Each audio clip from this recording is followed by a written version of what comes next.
Indeed, I indeed. see. And the last one on this patch as well, so get to see the players prove themselves, which I believe if we get the bracket up right now, we can go through the matchups coming on the winner's side. We got Saki up against Space.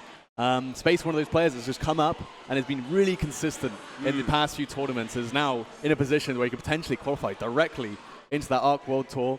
And then on the other winner semis, we got Koji Coco coming invading from the United States of America, and then Peterson as well coming in. Of course, another staple here in Europe. And then on the loser side, we got some pretty surprising entrants here as well. Indeed, indeed. We have Racket Mundo, who was able to take it over Swampen earlier. Racket Mundo, of course, a real character, a real powerhouse of a Vasaraga player versus skill, once again on that incredible Siegfried. And on the other side, we got Yese Kumiko, really proving his worth with that lance, having an absolute terror of a racket, and of course, Dudikov with the Seox as well. So we have a jam-packed, powerhouse-ridden top 8 here today at VSF. As you would expect here, obviously in a Platinum event, which the winner does directly qualify for the ARC World Tour, but obviously the other people do get a lot of points, and pretty much everyone here already on the leaderboards. Any kind of high position here could potentially cement yourself as another qualifying player. Exactly. In the case of someone like Soki, who has one of the highest point totals at the moment, I think he's second to like Totoro now. Like getting that 100, even if you manage to get second, even if you don't win, getting that 100 essentially secures your spot. Yeah, and I think for me, what makes it quite interesting as well is if a player like Soki does get that direct qualification, suddenly the leaderboard's way different. Shifted, Yeah. That gives a lot of players on the lower end potential to be like, okay, nice, if I go to this event now, this gold event, if I end up winning, I could potentially get those 100 points to qualify, and it really shakes things up. Yes, that it does. Okay. We're going to be seeing Nia versus Beatrix. Yeah, those two incredibly strong characters. Yeah.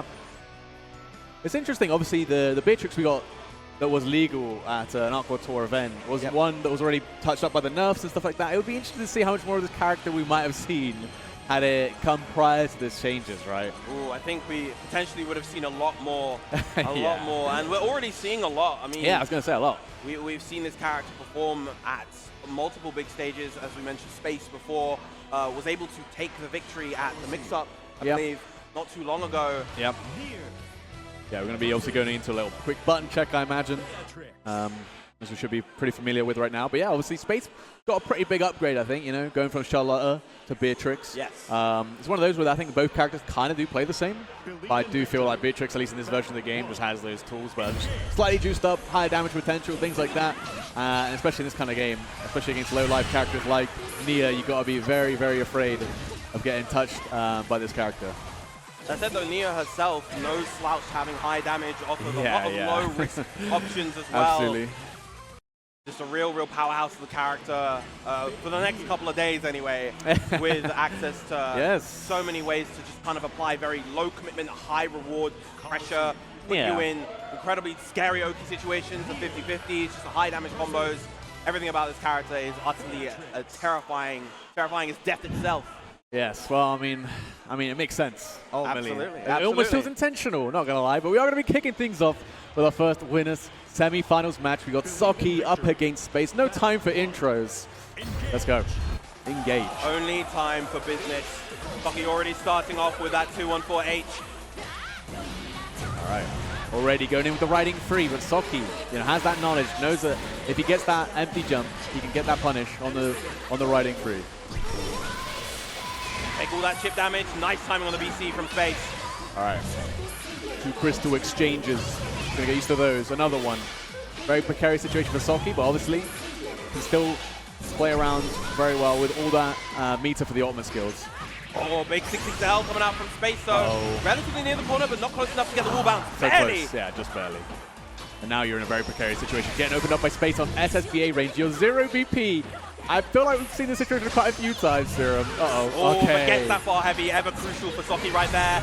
Didn't even need to build the meter for SBA. Had enough damage from the death reverse. Yeah, and there is Soki. He's just a master at managing those death stocks, right? I've never seen this guy run out. He's always got at least one to be able to cash out, finally. Wow, just close enough to the corner to be able to get the full combo for Space right there.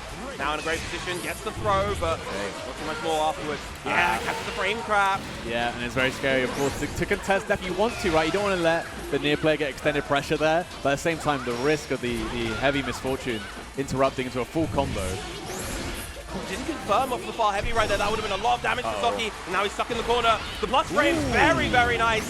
Catching Socky right there with the M Thunderbird, and that is going to be space answering back. Yeah, I wonder what Socky tried there. We saw Death come out for like a fraction of a second, maybe. Looked like, you know, maybe a misinput there. Not entirely sure, but either way, 1 round apiece now.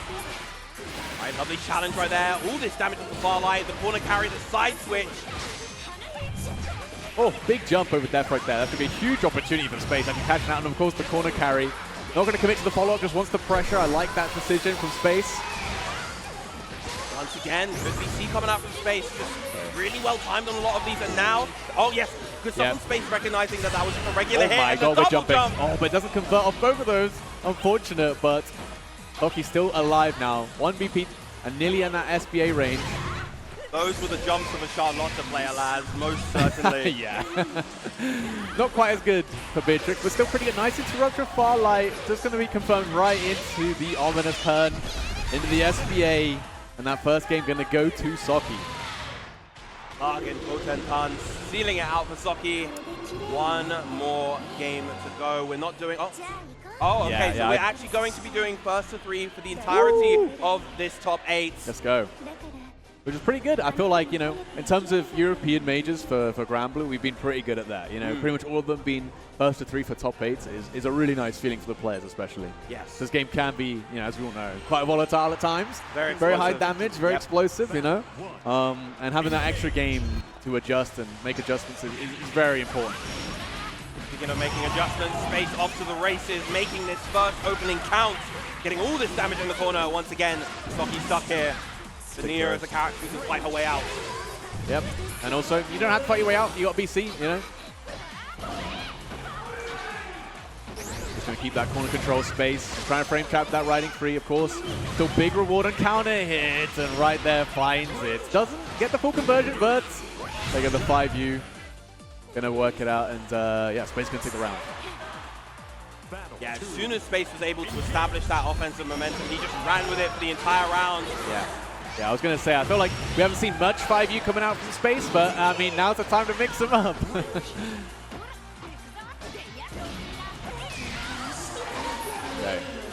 Oh, nice patience. Nice patience. Waits for the heavy misfortune, interrupts, kills Death, and oh my god, we're clocked in.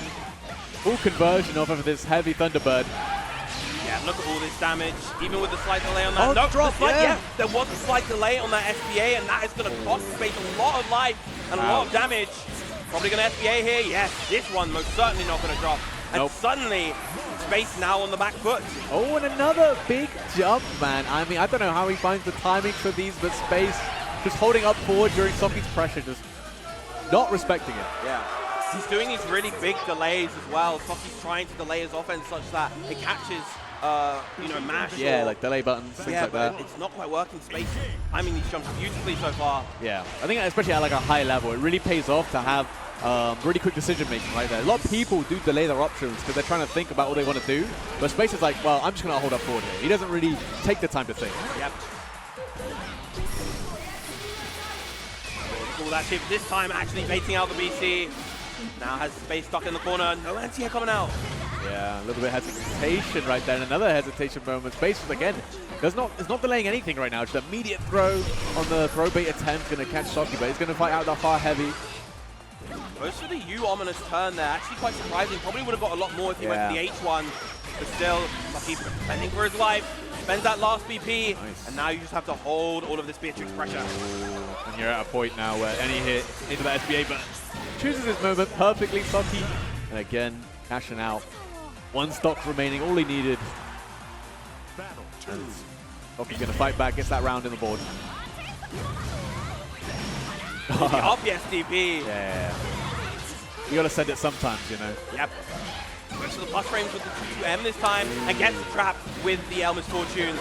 I feel like especially in an extended pressure sequence like that, you do want to then interrupt, and Socky just has the timing down.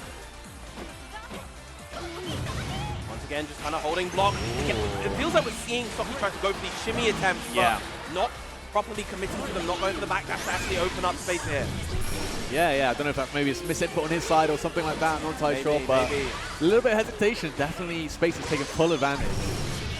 The block, this should be a full punish. Yes, it is. Socky going to maximize this and keep it simple with the RSRC chains. Yeah. Just again, look at that. Perfect meter management right at the end, able to close it out just as he run out of stocks. Now Socky going to be up 2-1. Believe in victory. The Dutch coming alive for space. Yeah. They want him to make this comeback. The JH is early and catches the anti-air attempt from Socky. Damn. Yeah, I don't think we've seen an anti-air coming out from Socky, which is rare. Like, I don't feel like he ever really misses those anti-airs, but I think just the timing, the way Space is playing, again, the riding free on that big counter hit conversion. Yeah, these counter hit riding frees have been doing a lot of work so far for Space, but a huge H ominous turn coming out from Socky. Okay.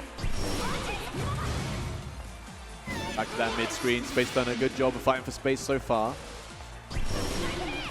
Right, spending the meter.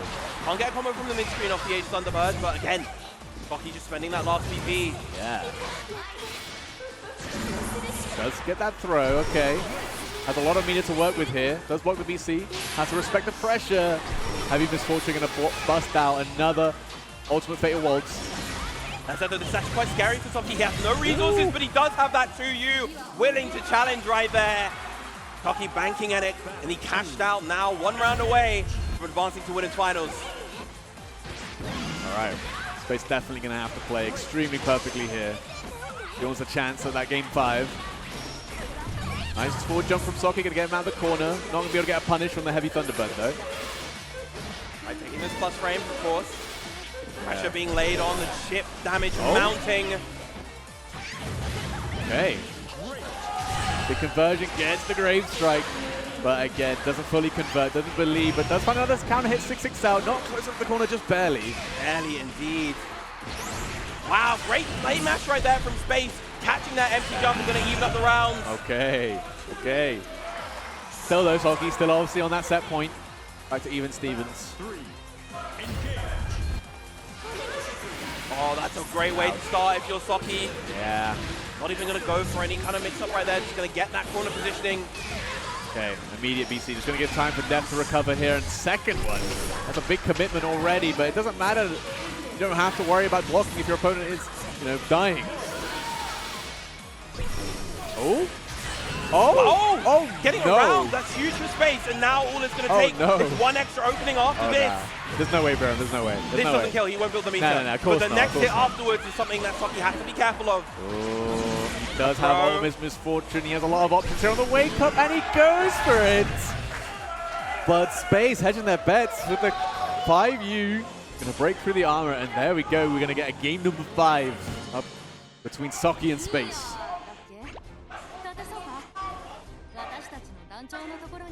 Yeah, Space keeping it together right at the end there. Doing a fantastic job just bringing that back from what looked to be the brink. Yeah, exactly. Like, especially when you're on your opponent's on set points, you've got to bring it back from that. It takes quite a bit of mental fortitude. Not the easiest thing in the world.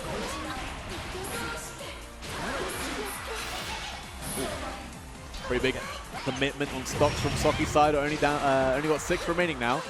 Big jump on the regular throw, but luckily for Space didn't go for the 5U, otherwise that would have been a punish for Socky. Then those anti-airs finally cashing in. Going to be huge damage. Not going to be enough to kill mine, but the 50-50. Again, Socky actually rarely goes for the high-low mix there. He actually always, he very often structures his offense to bait DP and bait BC. Yeah, he finds that being the much more important mind game.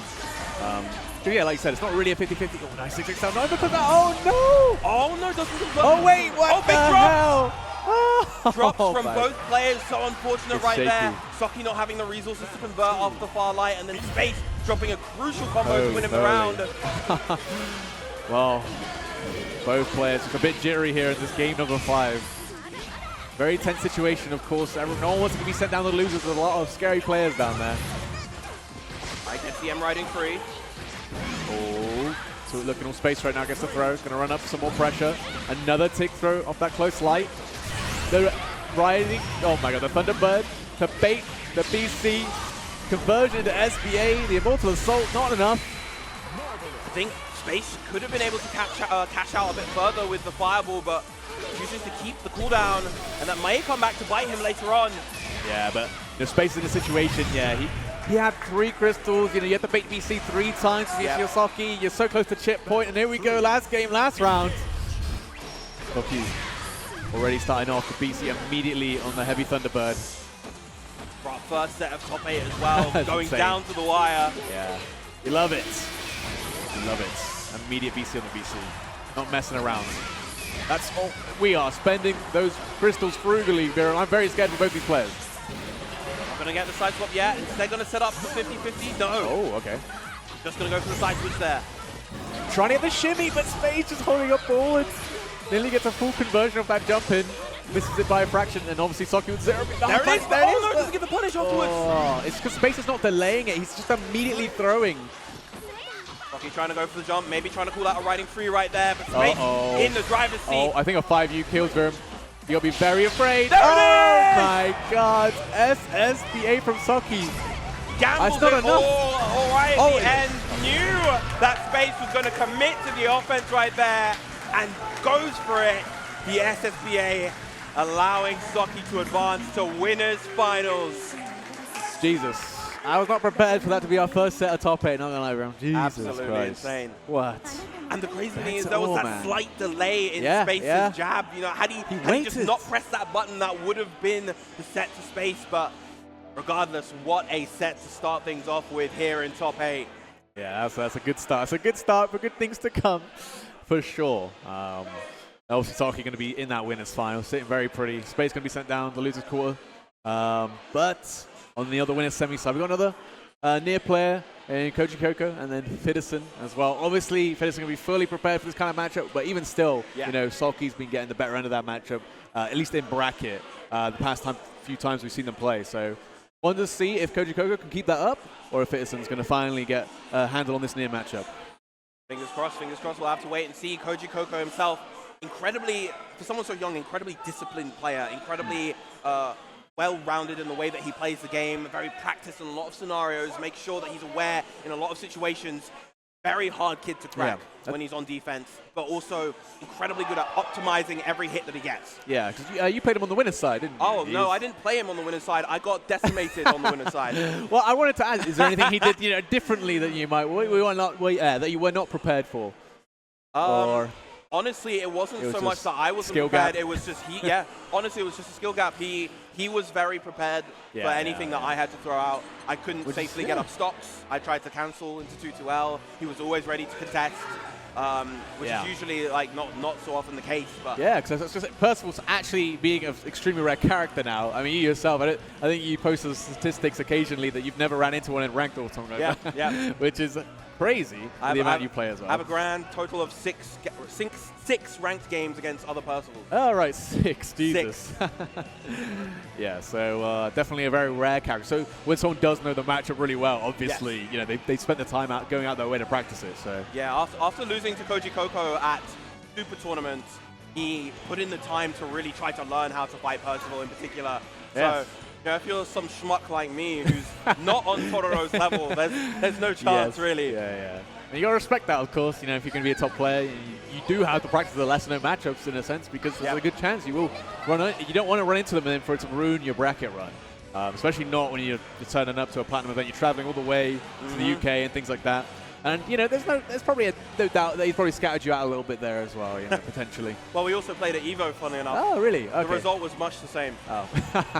Well, there you go. Plenty of practice. Oh, yeah. Obviously, Fidderson not going to be playing Siegfried. Is going to be playing Siegfried, not Percival. At least, as far as we know, obviously does have that Jita in that back pocket, but seems to only pull it out in dire situations. Yeah, it feels like as you mentioned, we did see, I think we saw the Jita mix-up. Yeah. Yeah, just going down a couple of games, you do feel like you got to try something, right? And sometimes the character change is what you need.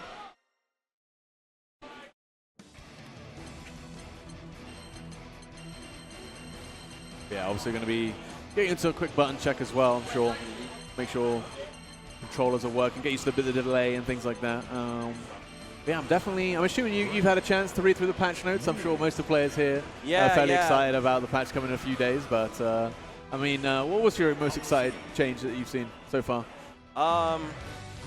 Well, in terms of my own character, it's got to be the... it's actually got to be the change to his medium follow-up off of Lord Strike, the Mashed. Oh, yes. Big overhead swing. What do they change about that? Ground bounces on hit now, so he can regular combo hit? off of it. Yeah. On grounded hit? On regular hit. That's scary. And he can combo into that off of his counter hit heavies. But I think aside from that, it's got to be the 6XL changes. Okay, yeah. The added scaling as well as the cancel into the close mediums helps really kind of even up the reward of 6XL. Yeah. I like that a lot as well. And also for me, it's universally the raging strike, raging change, scaling. So for example, that does affect 6XL. A lot of people to close out a round might hit 6XL. Far light, raging strike, raging chain, a couple times. Going to be able to do a good chunk of damage. Whereas now, that sort of range where that's going to kill is much lower. So there's a lot less risk in this mid-range suddenly. You can actually take some, you can actually use your mid-range pokes. Did you have a look at the Sora's changes? Oh, yes, absolutely. I don't know what reason they thought they needed the heavy roundhouse fang to be faster. 5 frames. 5 frames. Basically frame heavy, yeah. You can't frame trap him. You can't do far light. Yeah. He just kicks right through it. Anyway, we're going to be getting into another winners semi-finals. Pedersen up against Koji Coco. Obviously, near Siegfried. This is at least a European staple at this point. That it is. Let's go. Not quite the Nia that we're expecting on the other side. Got an invader, Viram. We got an invader. Right. This is enough to a strong start, getting those throws. Doing so much damage. Oh my goodness. All goes to the frame trap to close heavy on the fourth one. Koji Coco not going to bite. There's no way he does it a fourth time, right?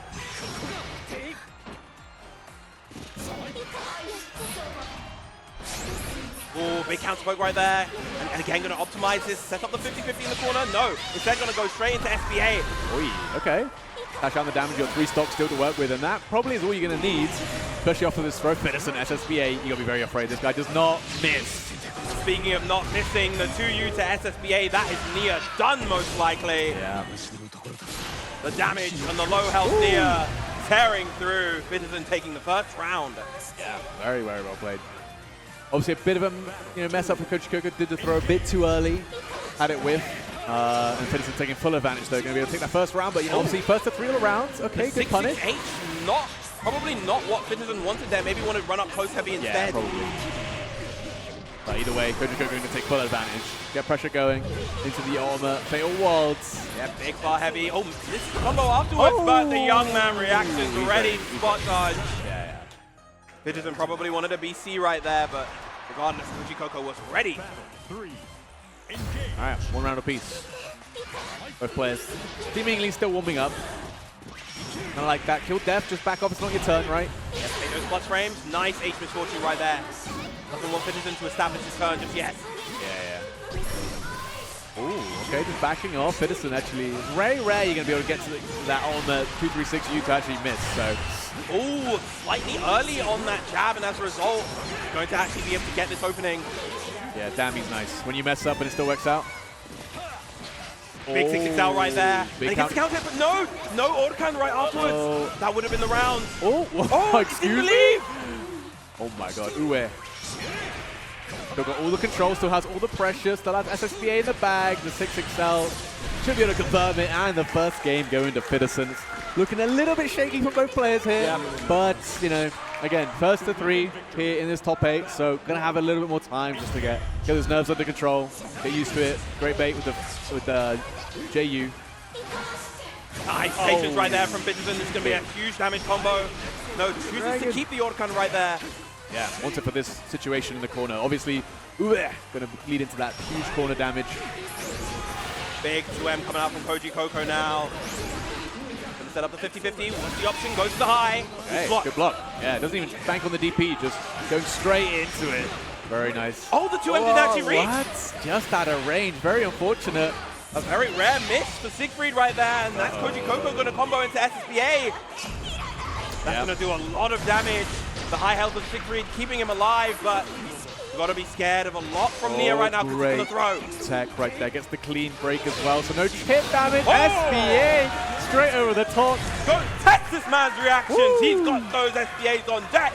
Very nice, very nice. Seems all those nerves, all that shakiness has gone away now. Pedersen back in his element.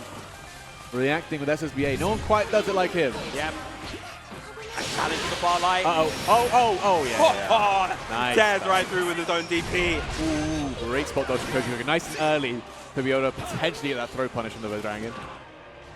Patience on the defense right now from Koji Coco. Great timing on the spot dodges versus these fireballs. No commitment. Still has that kind of controls. Exactly where Fitson wants to be. Finally ends it with the EX for Dragon. Oh, gets a late hit of the 6XL, able to combo into the 2M as a result, but not able to follow up afterwards. Just going to Raging Strike, just to get the stabilization on this combo in the corner. Getting very close now. 5U, a little bit of extra damage, not that you need it. Ooh, the far medium of all things. Still has that corner control. Koji Coco finally BCing. We've not really seen that between these two very much. Baits the messenger, and immediate one hit. SSBA doesn't want to spend any of your stocks. Obviously, again, not going to be able to kill. Going to be very close. Oh my goodness. Any normal character would have died there. Great spot dodge on the 2-2M, but the L ominous turn going to clip Citizen once again, even in rounds. Yep, trying to jump, trying to bait again. This time, Koji Coco trying to get that back dash with punish. We saw Space doing that a lot actually at the mix-up, which worked out really well. Meatiest for Dragon.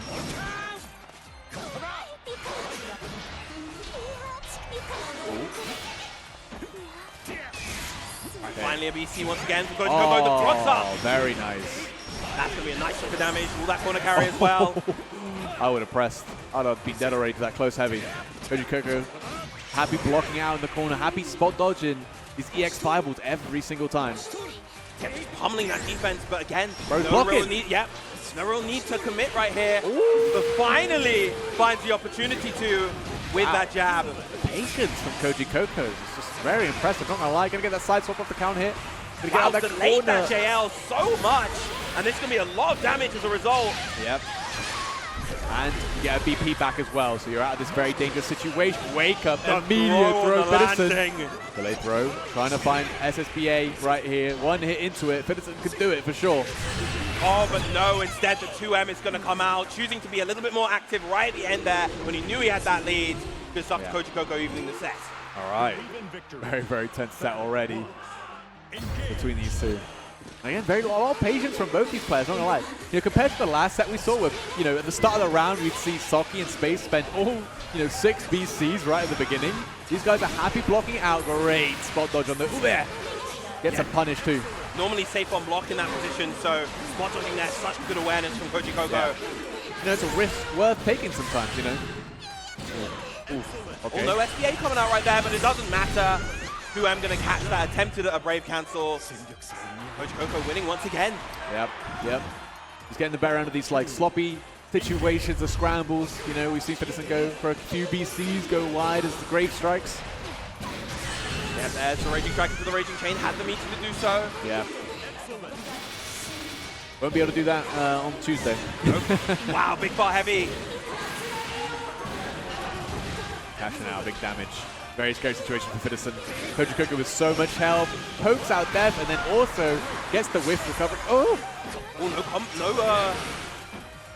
combo off that 2M. Oh, yeah.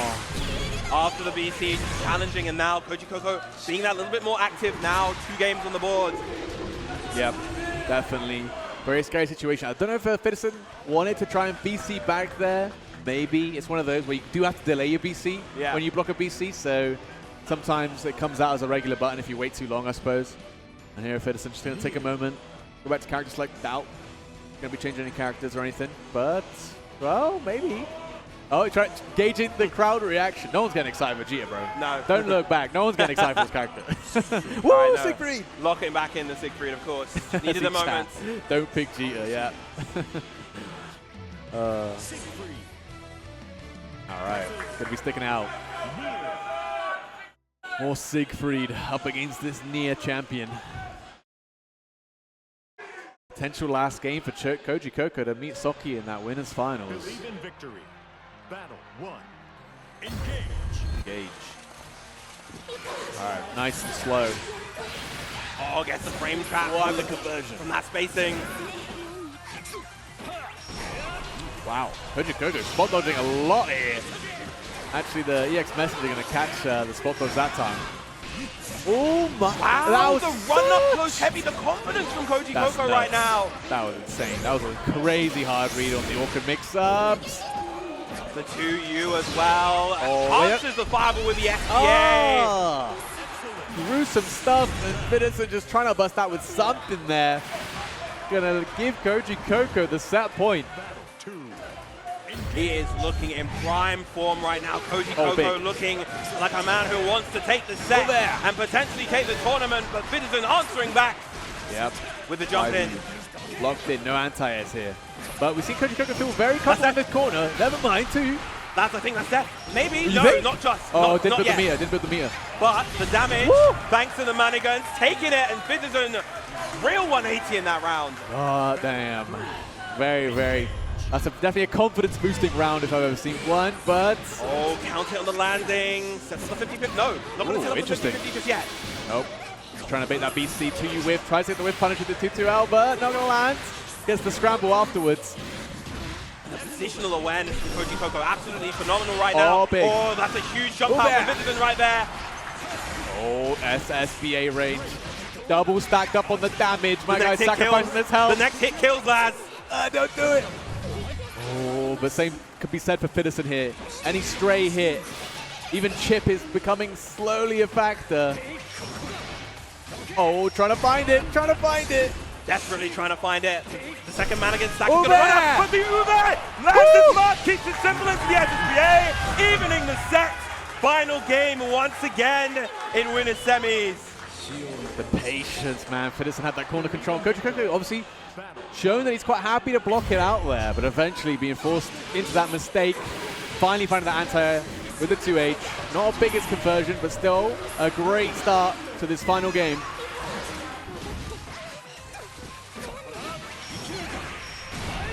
Plus frames. No more. Big DP coming out from Vincent. Risky, but still working out for him. Oh, baits the 2H this time now. Fiddison in this very comfortable position. We've seen him in this corner. He loves being in here. Yeah. Oh, gets the count hit on the spot dodge. That's going to be a lot of damage. I think that might be dead. I think that might be dead. That will put her on 1 BP. This Master Banger might be it. Yeah, I think that's it. Banger! And the crowd lights up as Fiddison gets on the set point. In game another game 5. And potentially double round, but Fiddison going to try and close it out right here, right now. You know he wants it. You know he doesn't want to give Koji Coco an opportunity. And that is how you start right there. Going to keep the Orkan cooldown. Doesn't commit to anything. Oh, big counter 2M from Koji Coco. Gonna get that side swap. Does miss out on the rest of the conversion. The ultimate messenger in the scramble. The air throw. What's Koji Coco? Superb awareness from this young man once again. He's just so good in those situations. Oh, big jump again. Oh my god. Not going to be able to get the full conversion. Not close enough at the corner, but that's stagger pressure. That is going to be it. Fiddison, all he needs to do is close this out, and he does. Advancing to winners finals as Fiddison over Koji Coco 3-2. Oh my god. We came here to play. We did. We're going to get here on European soil once again a classic El Clasico versus Fiddison winners finals. We wouldn't have it any other way. I'm going to have to find out how to say El Clasico in German at this point. These guys meeting in winners finals over and over and over again. Koji Coco did extremely well, almost interrupting that. And we almost got that near mirror in that winners finals. But Fiddison able to claw it back, being down a game, and keep his composure like he does. I think he's one of the clutchest players you can ever watch, if I'm honest. So, yeah, he's never out of the game. And you can never count him out. Years of experience, rolling back all the way to Street Fighter 4, of course. He had an incredibly storied career throughout base Granblue, carrying that forward here into Rising as well. What an exciting set, but we, of course, will be shifting to the loser side of things. Wreck-It Mundo versus Skill. Now this is going to be one to remember. How are these Master Rocket players? They keep creeping up in all these brackets, you know, especially if here a Platinum event did extremely well to get here. Like beating Svampin, that's a very impressive victory, one of the strongest players in the region. And he's getting some juicy buffs. Oh, absolutely, absolutely. And I like the directions of the buffs as well. They didn't like give his, you tackle, frame one armor or something ridiculous like that. They gave him more tools to play this kind of longer range, kind of wall game plan, he's kind of built to make, Yeah, and they made that more rewarding as well. They want this character to feel like an absolute powerhouse. And I think, he's shown over the past few months that the character can compete, that the character is solid. But I think they really want to lean into that design direction where it's like, yeah, this character, he kills you when he hits you. You do a big charge heavy button and you die. You should, as you should, because right now, you know, he's unironically quite a low damage character in comparison to a lot of the rest of the pad. Like he does have his high damage, you know, obviously finds like you tackle, you can loop it and it's quite a high damage. But I mean, in general, from the things that it feels like it should be hurting, it actually doesn't hurt that much. And obviously skill, going to re-representing that Siegfried once again. But yeah, it does make me wonder if he'll actually swap over off the character come the patch, of course. He's definitely a character who was originally playing Soares. Then those adjustments came through, nerfed him a little bit, and it's moved on to, you know, greener pastures. So I'll be excited to see if he maybe goes back to that Soares, because, I mean, I'd love to see it. I'd love to see it. Yeah, shout out to the era of Dash Light. Anyone who remembers on Ranked, Dash Light was skill, rolling up with the Soares. Yeah, that was an insane time. Good times. But obviously that's on one side of the losers bracket, of course. On the other side, we do have Jessica Kumiko versus Dudikov. I guess they're like speedsters characters at this point, you know, playing Lancelot and obviously Six. That should be a pretty fun matchup. Two other characters that are interestingly getting HP nerfs in the upcoming update as well. That is something that, honestly, I wasn't expecting, but I'm very thankful for. I think these fast pixie characters should probably have less health, and they do.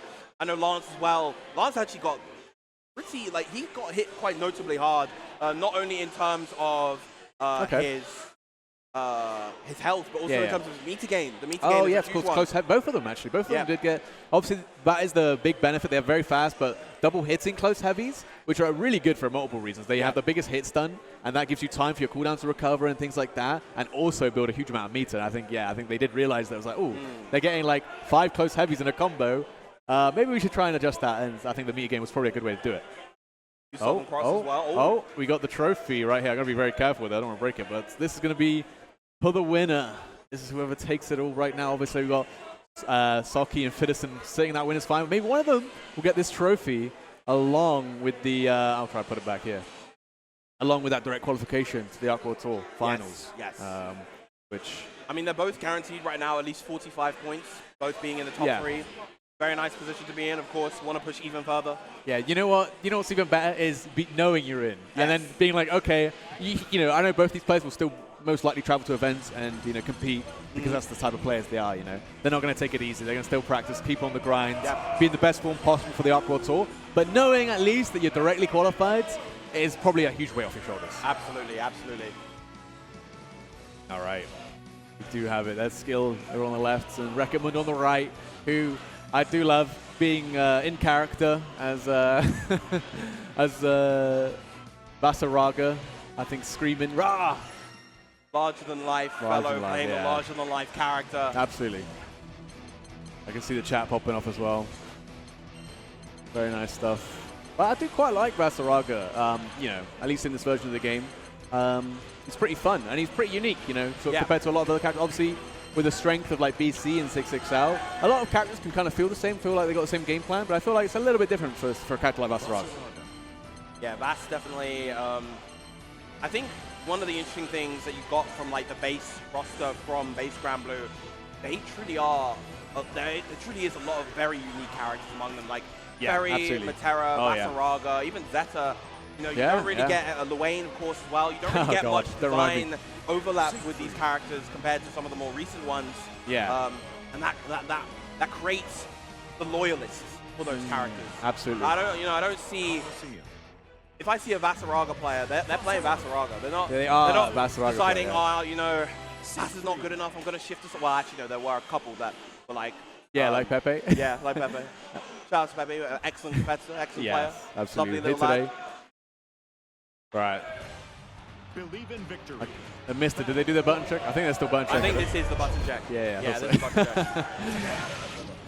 Okay. Yeah, something a character. I mean, Basaraga is a character that I messed around with as well. I actually, like I said, really enjoy his gameplay. And again, I like the direction they're taking him, trying to make him better as like this wall, make it hard to approach, you know. And he should be a scary character to approach. I mean, look at him. He's huge. He's huge. Absolutely.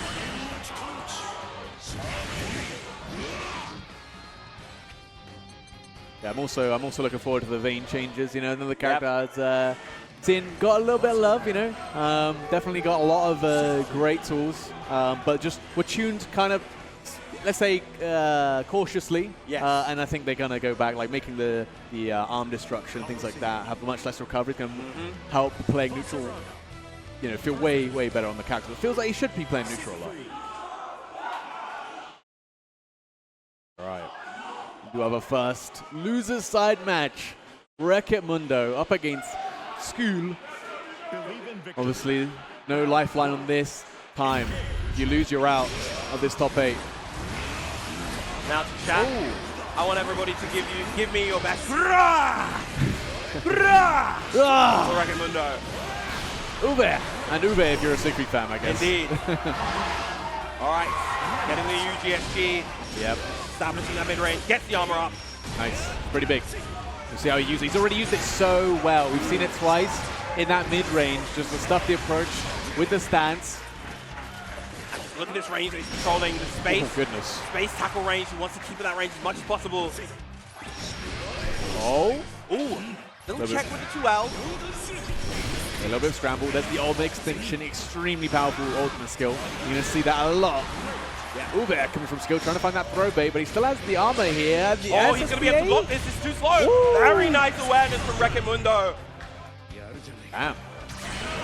Just trying to call out the jumps with the light follow-up out of the stance, which, you know, also has extremely quick whiff recovery. So it leads to these kind of scrambly situations. Skill, pulling the trigger on the SSBA, not working out this time. There's plenty more options you can do there. Pressure from Skill, getting Mundo into the corner. Oh, big jump in, but doesn't believe. Yeah. Gets that 6 out. And tip range on the active frames, linking into that 2M. Full conversion into the short spanger.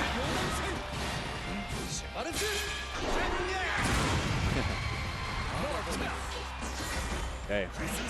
Ooh, barely whiffed on the 2U. That is a very big 2U, but this is going to be a lot of damage. Yep. Actually spending the Raging Strike conversion just to get a little bit of extra corner carry, a little bit of a better situation for yourself. Spending that extra BP doesn't really have too much beyond this. No. Going to go for the M command grab.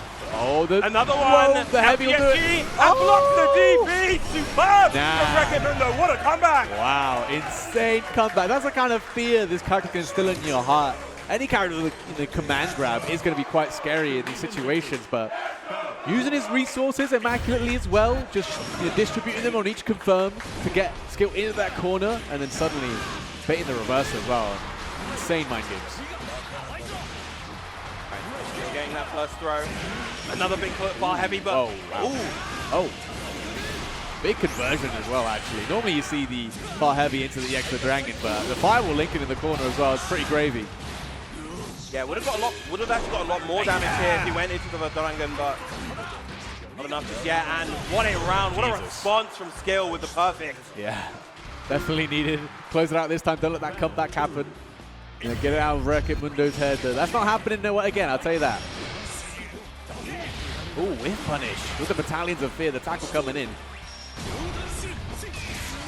Okay, ooh, again, using the stance.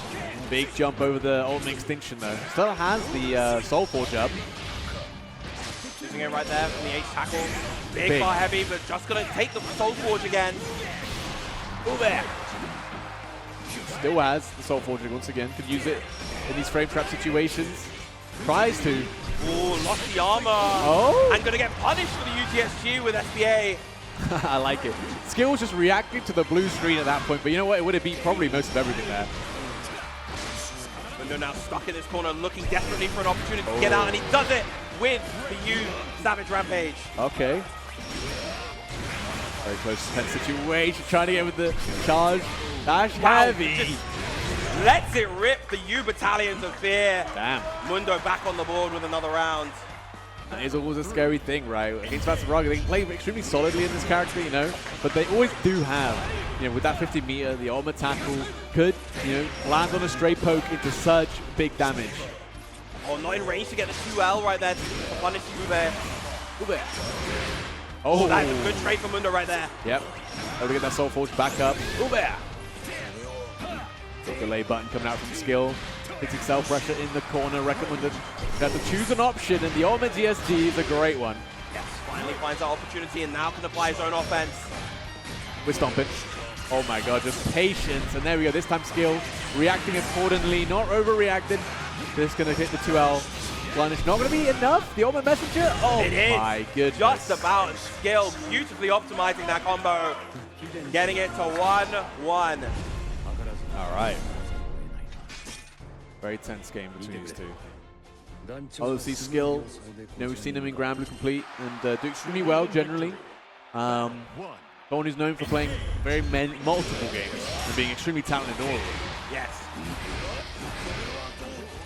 Big plus frames just pumping out from Recomundo right there. And going to convert in the corner to all this damage. Look at that. Nasty stuff. Good situation for you as well. Strike throw right there, but not going to hold any of it. His skill, GSG comes out. Again, so much damage. Throw a reversal, even on Siegfried.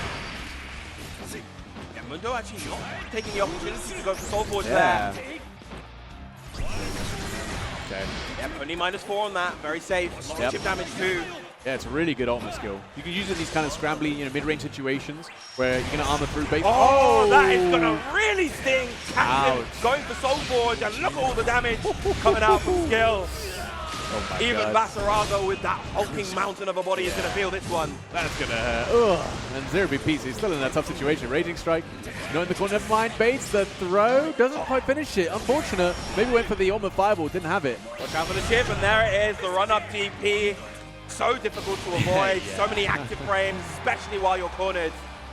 Yeah, especially when you have that much life to play around with the skill. Take that risk anyway. Big 2M coming out from Recomundo, gonna take the plus frames. Okay, pound hit, BC gonna get let. Still get that side swap, get out of that scary corner situation. We're still here though with the Savage Rampage. Love the use of the M Savage Rampage to create that space. Yep. Again, being that wall like that's right it should be. GSG, such an insane reversal.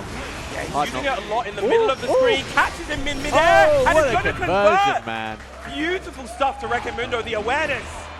And the 6XM, a good measure. And monkey flip. Monkey flip. It's almost like a celebration for these Vasaraga players. I mean, not that the move has much use elsewhere. Right, once again, hitting those H distinctions, really important for Mundo right now. Still there. Oh no. Oh, no punish. He can actually punish that in that position. Maybe he was waiting for the follow-up, but that only happens if he's close enough. Exactly, yeah. It's a bit of a scrambly one. But again, Vasaraga is kind of this niche character. Not every situation is going to be perfectly lab for your opponent. So, running in. Once again, Savage Rampage, big jump on the EX Extinction. Can use that Raging Strike conversion probably to get Recomundo all the way to the corner. Oh, there. On the trigger. Oh my goodness. Pulls the trigger on the U battalions. Solid damage coming out. Still has it. Still has that Soul Forge. Will be very careful. Oh, finally. GSG. We haven't seen much of that light one out of the Savage Rampage so far. Yep. So much meter for Recomundo as well. With the ultimate GSG is a range that can kill. You got to be very careful to bait that if you're skill right now. Yeah. Oh, he doesn't care. He does not care. He doesn't care. He doesn't care. You never, ever, ever BC while he has armor there. It will always lose. Okay, Mundo potentially going to be knocking out skills from the losers bracket here with the Vasaraga. Yeah, I feel like that situation, we've seen a lot of people panicking today. But I know you can throw in between the stomps if you react fast enough, things like that. There's many ways to beat the armor there. But you do have to be so familiar with that situation, and you have to not panic. Big tackle right there. Takes the plus frames from the next one, but no. Still challenging back. Okay. Good clean attack right there. Again, Soul Force immediately counter hit. Oof. Huge conversion, 2-0. Oof. No whiff punish. Stanton. It's going to use up your Soul Forge, but you still got that corner control. Oh, tried to go for the U again. Got hit a little bit early. Yeah, I think the frame activates on like, the armor activates on like frame 7 or something, so. Oh! Nice reaction with the Schwarzerfanger. No clean hit though. Still good situation for skill though, but there it is. The ultimate savage rampage. Strike throw situation. Great BC back from Wreck-It Mundo. Going to keep the pressure up. Full forge. There's the throw. In between the stomps. Not letting Mundo get away with it, but the new GSG, not enough to take the stock just yet. But Chip, right here, GX Extinction, doesn't have anything left. Daggers, the throne, is enough, just about. Yeah, that the 1 BP. Missing BP, extra 30% damage. Adding up a lot, even on a character like Vasaraga. Oh, that's a big hit, but not quite close enough to get the far medium afterwards. Yeah, but I like skill. Didn't commit to it anyway. You already knew that range was going to whiff. Big damage in the corner right here. 5U damage buff applied as well. Busting out once again with a 2-2U. Go for the throw, takes all those plus frames with the Instinction. Gets a nice chunk of chip damage. Oh. Nice reaction. I'm actually not sure if Siegfried can punish that at that range, but it doesn't matter. The 6 cell is going to do it. And even the set to 2-2. Okay, we are going to get the third, the back-to-back-to-back game 5 in this top 8. This top 8 already going the distance between all of our competitors. Oh, we're going to be here all night, bro. Let's go. Well, we got Wouldn't have it any other way. We got time. Yeah, we got plenty of time. The brackets have been running very smoothly. Thanks to all the TOs and production. Big. Oh, not quite the range to get the 6 cell there. OBC back. Happy to hold the plus frames. Very, I mean, not many people are. Oh, another great counter hit confirm off these fire heavies. These counter hits are just doing so much work. Mundo just not quite getting spacings correct to go for his defensive options. Oh, just now the tick throw situation's just adding up. Skill going to set up the chip situation. Great spot dodge, but not much you can do about that in that situation. And now Skill's going to be on set point. Battle 2. Engage. How does Mundo respond? Okay. A little bit of a good start. Just a 2M hard knockdown. Now has the corner control. No anti-air. Yeah, he's been having a hard time catching Skill out of the air right now. Check on the throw. Again. Okay, Ultimate Extinction is going to be space to get that Soul Forge on. This time going to catch the throw attempt from Skill. Not close enough. Yeah, the RS not reaching the Soul Forge into Mundo right now. Skill is taking this all the way to the corner. Yep. Again, good situation there. Skill didn't press as well, knew. He would have been punishable if he did. Ooh, there we go again. That U Savage Rampage into the GSG. Oh, this is a great situation for Mundo. He's got 50 meters as well. Again, the way he's using these armored Savage Rampages, almost like pseudo reversals to prevent Skill's pressure. He's allowed this set to go the distance once again. Again, last game, last round here between Wreck-It Mundo and Skill. Who would have thought? Both players slowing it down just to things off. The 6XL is going to speed things right back up. No there. Holding it. But with that corner control, Wreck-It Mundo trying to be very patient. Trying to poke out with that 2U, but Skill going to take advantage of his range. So now, above all things, it feels like Skill has really gotten used to the range of that 2U, and he's playing around it beautifully. Gets the punish with SDA. Oh, big hit. No, doesn't convert afterwards. We're stomping. There's the messenger. Busting out. Huge life advantage for Skill. It's going to be a lot of work for Wreck-It Mundo. That's a great start, though. Oh, not quite in range for the GSG. Oh, clean tech. Going to give him a lot of space to work with. Mundo has a lot of meter as well. Skills will be very careful. Does not want to get hit. Oh my. Could have been it. Charged that would have been the set, but it doesn't matter. Skill able to keep it together and take the set 3-2. Wreck-It Mundo bowing out at a very respectable 7th place.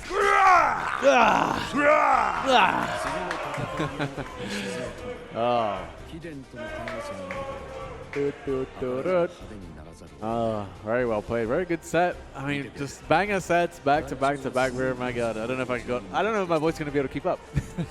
Well, it's going to have to, lads. We still have plenty of game left. Yeah. We've even still got one loser's side set left in Yesekumiko versus Dudikov. Dudikov, the last remaining Brit here to hold down the brackets. We're going to have to hope and pray. Hope and pray.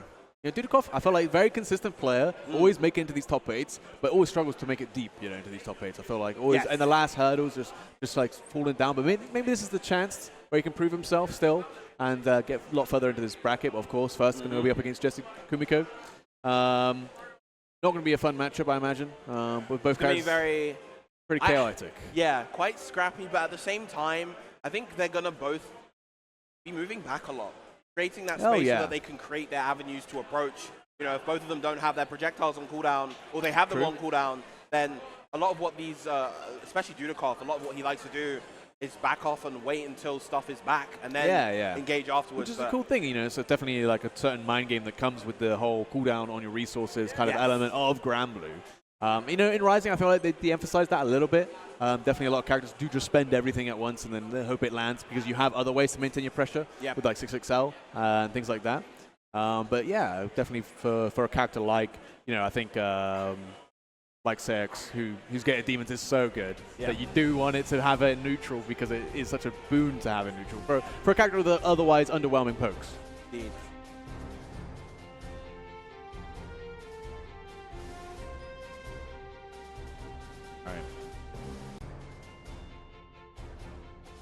Meanwhile, actually, I was mentioning that, you know, they'll back off and create space, but actually, Jesse by comparison is a lot more kind of gung-ho, wants to be in your face as much as possible, using those 6XLs to close the gap. Even if he has resources on cooldown, he's going to try to approach you. Which is rare for Lancelot players, I think. Like a lot of them like to do, you know, double backdash, Rogan Storm, GG's, shake my hand, neutrals one. But yeah, definitely that game plan tends to stop working at a certain level, so that's why you do want to be the aggressor usually, and obviously Lancelot has the speed to do it. And yeah, another character's got some interesting changes. Like you said, they're actually again, decreasing his health, like both these characters. I think Seox has got the same life as Avatar Bilal now. That he does. That is a scary prospect, not gonna lie. That's hilarious. That's hilarious. I think that's so funny. It's great, I mean, personally. One thing I do like about the Lancelot changes they did make is that the wall cling slightly slower and counter hit recovery. So you do get rewarded pretty bigly if you manage to snipe him off trying to get out of the, especially when you've got his you know, his back against the wall. Feels like it's a place that you should be at advantage. But against Lancelot, it feels like the other way around sometimes. Yeah, it can be tricky to kind of be able to cover the options out of wall jump as effectively as you'd like. Yeah, naturally as well, your brain's going to instinctively go towards your anti-air, but because it's so fast, the anti-air is actually too slow by the time you've reacted. So it's like one of those where your own brain sort of messing around with your instincts.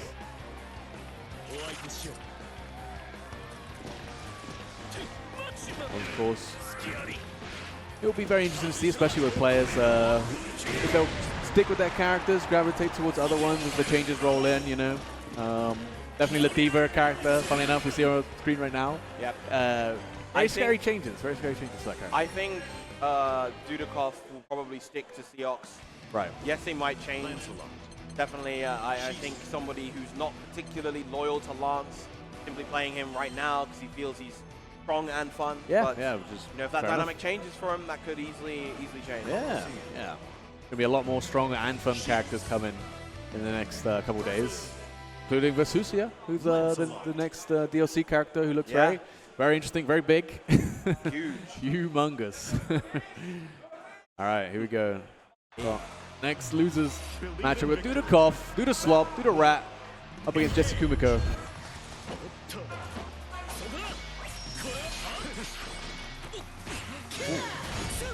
Little punish.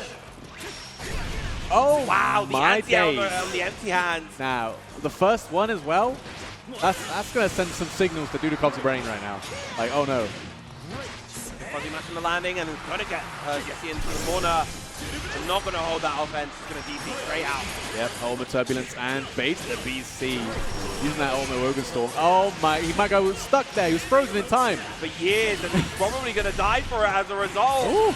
God damn. Jesse. I was looking like a Lancelot round for sure. All fully prepared for Dudikov and this matchup. That 2H on the empty hand really kicking things off. And now Dudikov, gonna get that frame trap. Close heavy. Oh, the little micro dash after the Gate of Demons right there, able to maximize that damage as much as possible. Okay. Then of that EX Wogan Storm rolling through. Nobody was waiting for that Gated Demons to come out. Nice catch on the back dash from Dudikoff as well. Yep. In a stellar position right now. All Good. the corner control. Not going to get full victim to the U-Gate of Demon Zone. Oh, gets cross under. I don't know if maybe Dudikoff just getting crossed up there. Didn't think Jesse was going to end up on the other side. We're going to take full advantage of this. It's going to be a long comeback for Jesse, but it's a great start. Yeah, not an insurmountable one. Patient on that defense. Oh, never mind. Cracked open like an egg. Has SSBA to spend as well. If he lands this combo, it should be enough with SSBA. Doesn't drop it. Oh, no, he drops no, it. he drops it. No, why did I say anything, Miriam? Oh, he's not punishable. Heartbreaker. Oh, what an air throw from Jesse, keeping it together even after the drop. Oh, no. And taking game one. That is one of the harder confirms in the game, I won't lie. After trying it a few times myself, you know, it's surprising the Lancelots don't drop it more often, but especially here in this top 8, it's the last place you're going to be doing it. Yeah, absolutely incredible stuff. Keeping it together. Just rarely do you see air throw as an option utilized, especially to that degree. Yeah. I think for Lancelot, it makes sense, right? His 2H is not great. Like, the hitbox on it is not the best. It still functions as an anti, of course, but one of those characters that probably gets more mileage out of his air throw than others. Yeah, because he's obviously very good at kind of conditioning jumps in defensive situations with his fireball. Exactly. But yeah, catching the Gated Demons there as well, which, if you watch Dudikoff, you know, he does love to do that quite often. Yeah. Gated Demons can blow up like delay buttons, delay text, things like that. But obviously, if you see him, he's going to be held up in the air like that. A pretty free air throw. Immediately, challenging right there, but Dudikoff knowing to challenge back. Yep. Definitely Dudikoff's played this character as well. He knows that the JU stuff is pretty fake. Great spot dodge with the Ultimate Turbulence, going to lead into a pretty big punish. Only goes for the close medium now instead of the close heavy. Yeah. Interestingly. Still gets a pretty big gripper damage. Aha! I like it. Playing the RPS game after the fixed close execution. Oh my god. The range that covers the space is so vast, but the 2L into the RS. How are we doing this? Oh! Has to be the delay on the Thunder Flash. Beautiful read on the timing right there from Dudikoff. Yeah.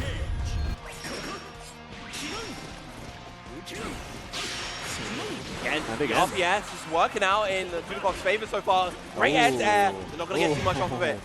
Okay. And Dudikoff showing that he came prepared as well for Jesse Kumiko. Oh, that's a big 63M. The M-Blade Impulse and optimizes the combo. Jesus, full conversion from that? From that range? Regular hit. Yeah, regular. Gap closer. Gap, indeed, is the operative word here. Gets the counter hit confirmed that close heavy. Should be able to close it out if we don't see that drop again. Could even just go straight to the SBA, but no, I'm going to go for the whole thing. Yep, there's the 5L that he needed last time. Ooh, nice. And that is going to be the damage he needs to get the round. Nice. All right, looking to go up 2 games now. Jesse Kumiko needs to close out this round. 3, engage.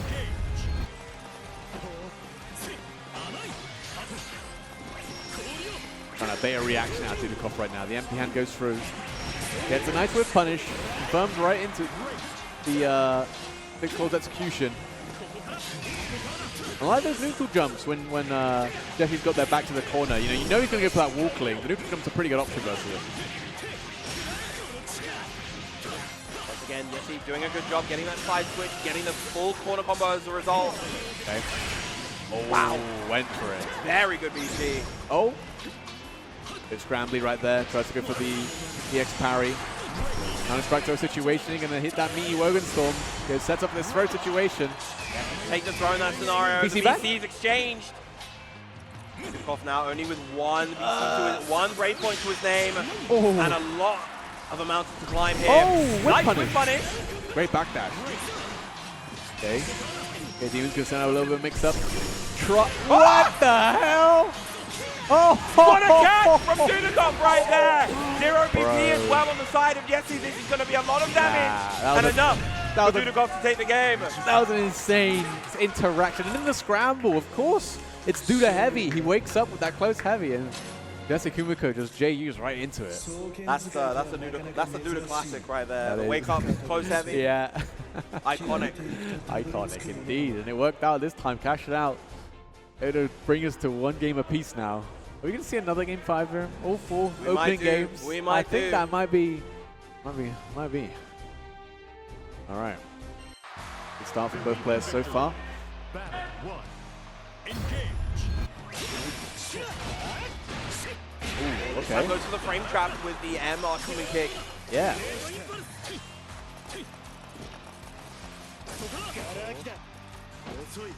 Trying to get a whiff punish on the blade impulse. Not going to work out. And the 6-6 hours coming in for a big frame trap. And of course, Jesse Kumiko going to take full advantage. Doing big damage. Wake it up. Close line. No respect. Probably going to see the full catch out here. Take away that BP once again. Going to put Dudikoff into the SSBA range. Only 1 pixel. I mean, one crystal to work with. Oh my days. I think that's going to catch the 6XL. Yes, it oh does. My days. Raw SSBA, that's going to do a lot of Riddler damage. Good. Side swaps as well, and now you're at the mercy of the 6 claws. That is Seox. What a comeback. Yeah, I was saying 1 SSB at that size. Well, I never noticed that, but that was huge in that situation. Made Dudikoff have to do a lot less work there. Just had to throw situations. Catching Jesse pressing, gets the block frame from empty hand, and now Dudikoff's time to shine in the corner. But again, that wall jump escaping for Jesse right there. Yep. Just to get out of that situation. It was very clean interrupts with a 2L Raging Strike combo. Ooh.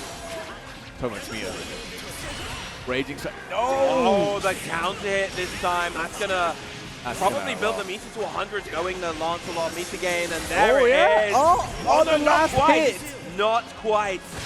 Oh, just as the combo limit hits the ultimate Gator Demons. Gruesome stuff. That is death and a half. Good night.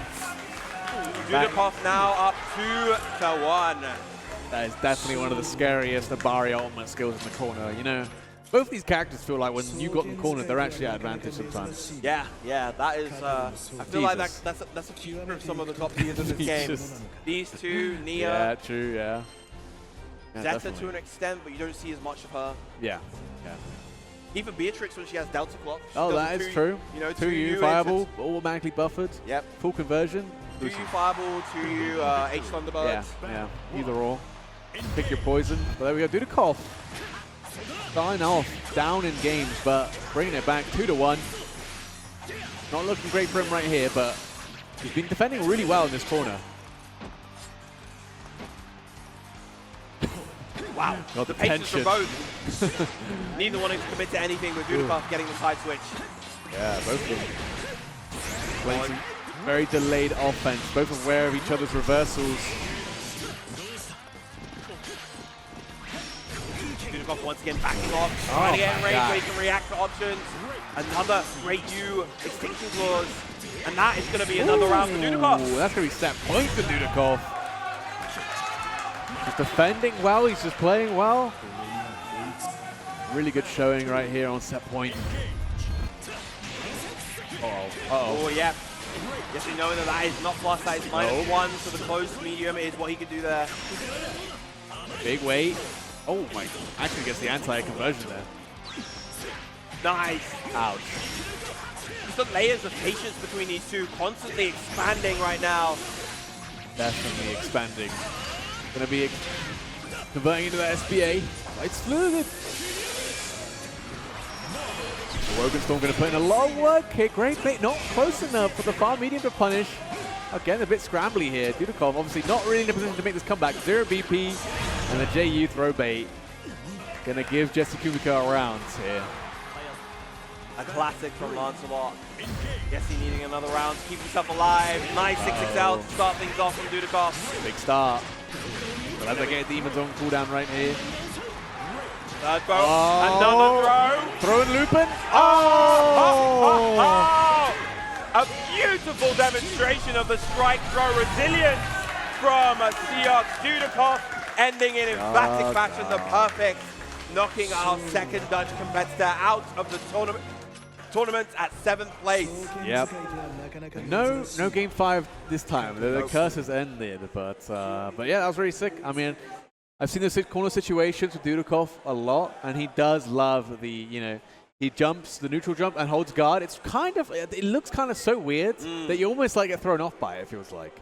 Definitely. Yeah, it's a safe jump setup that often beats a lot of like delay buttons, because of course he has the option to go for the Gate of Demons afterwards. Real scary, real scary.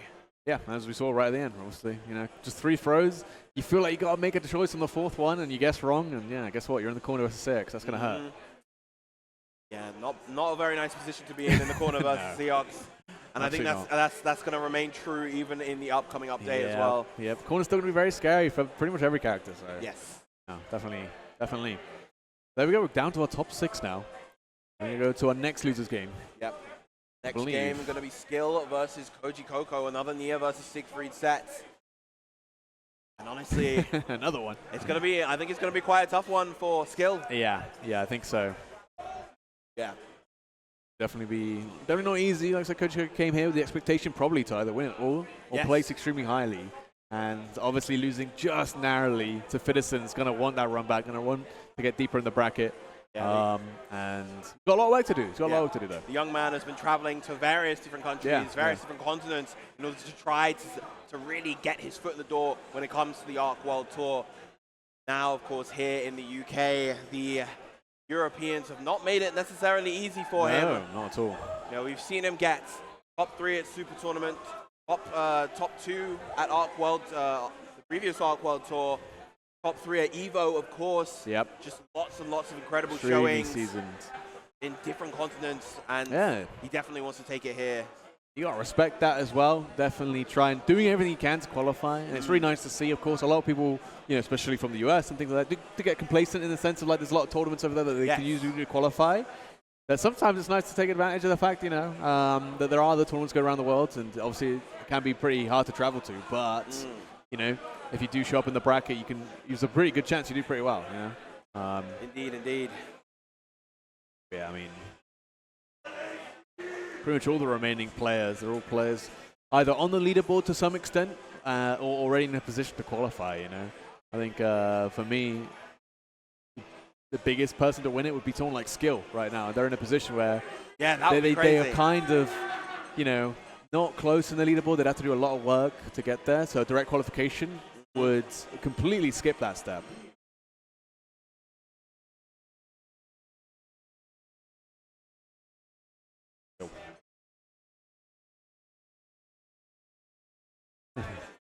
All right.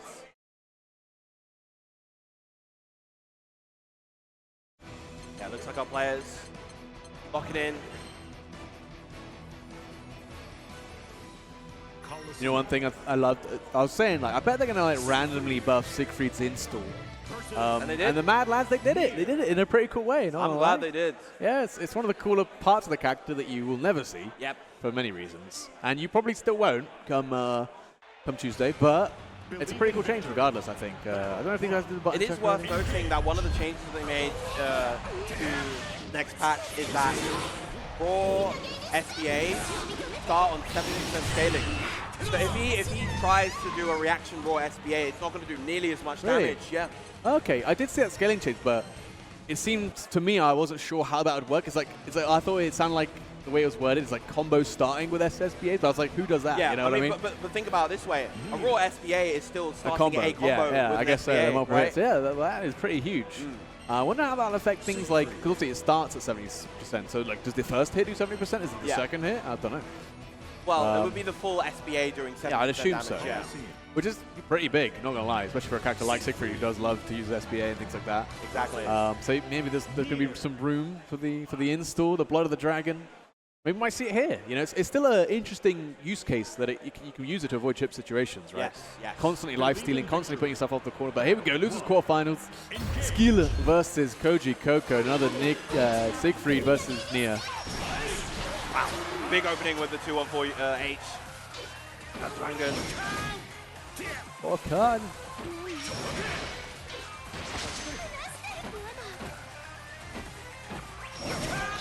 Another great spot dodge from Koji Koko. Great challenge from Skill right there, wanting to maintain the corner position. Okay, 6XL combo. Now, SBA stocked up as well. And in a range where it could potentially kill the Nier. No anti-air right there. Beautiful timing on that jump. Oh, big ominous turn. Oh, but drops the combo. Oh, big opportunity for Skill here, who still has 100 meter. Still has 2 crystals to work with as well. Wow, wait, what? Believe. I don't think Koji Koko actually believed in that hitting. Now, 0 BP to his name. New Latex. Playing really well with Skill, really patiently. Oh! Great throw coming out from Koji Koko. Going to take a lot of chip. Still 2BC though. And now the chip point. Great spot dodge. Tries to find the ultimate misfortune. Skill just narrowly out of range. Ooh, intense first round a little bit. You know, skittish from both players. But again, we've seen that quite a bit. The nerves are probably adding up.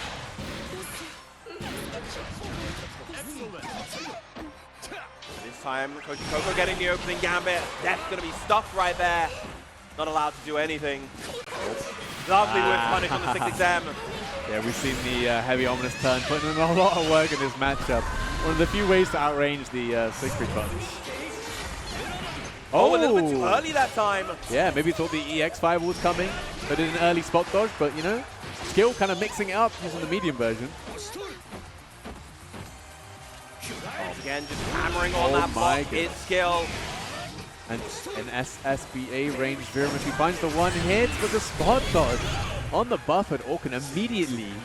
You see Koji Koko doing that immediate spot dodge. That's probably what he's looking for. Yeah, he's doing such a good job in timing those spot dodges versus specific options. Yeah. Again, the way that Koji Koko plays defense is so refined.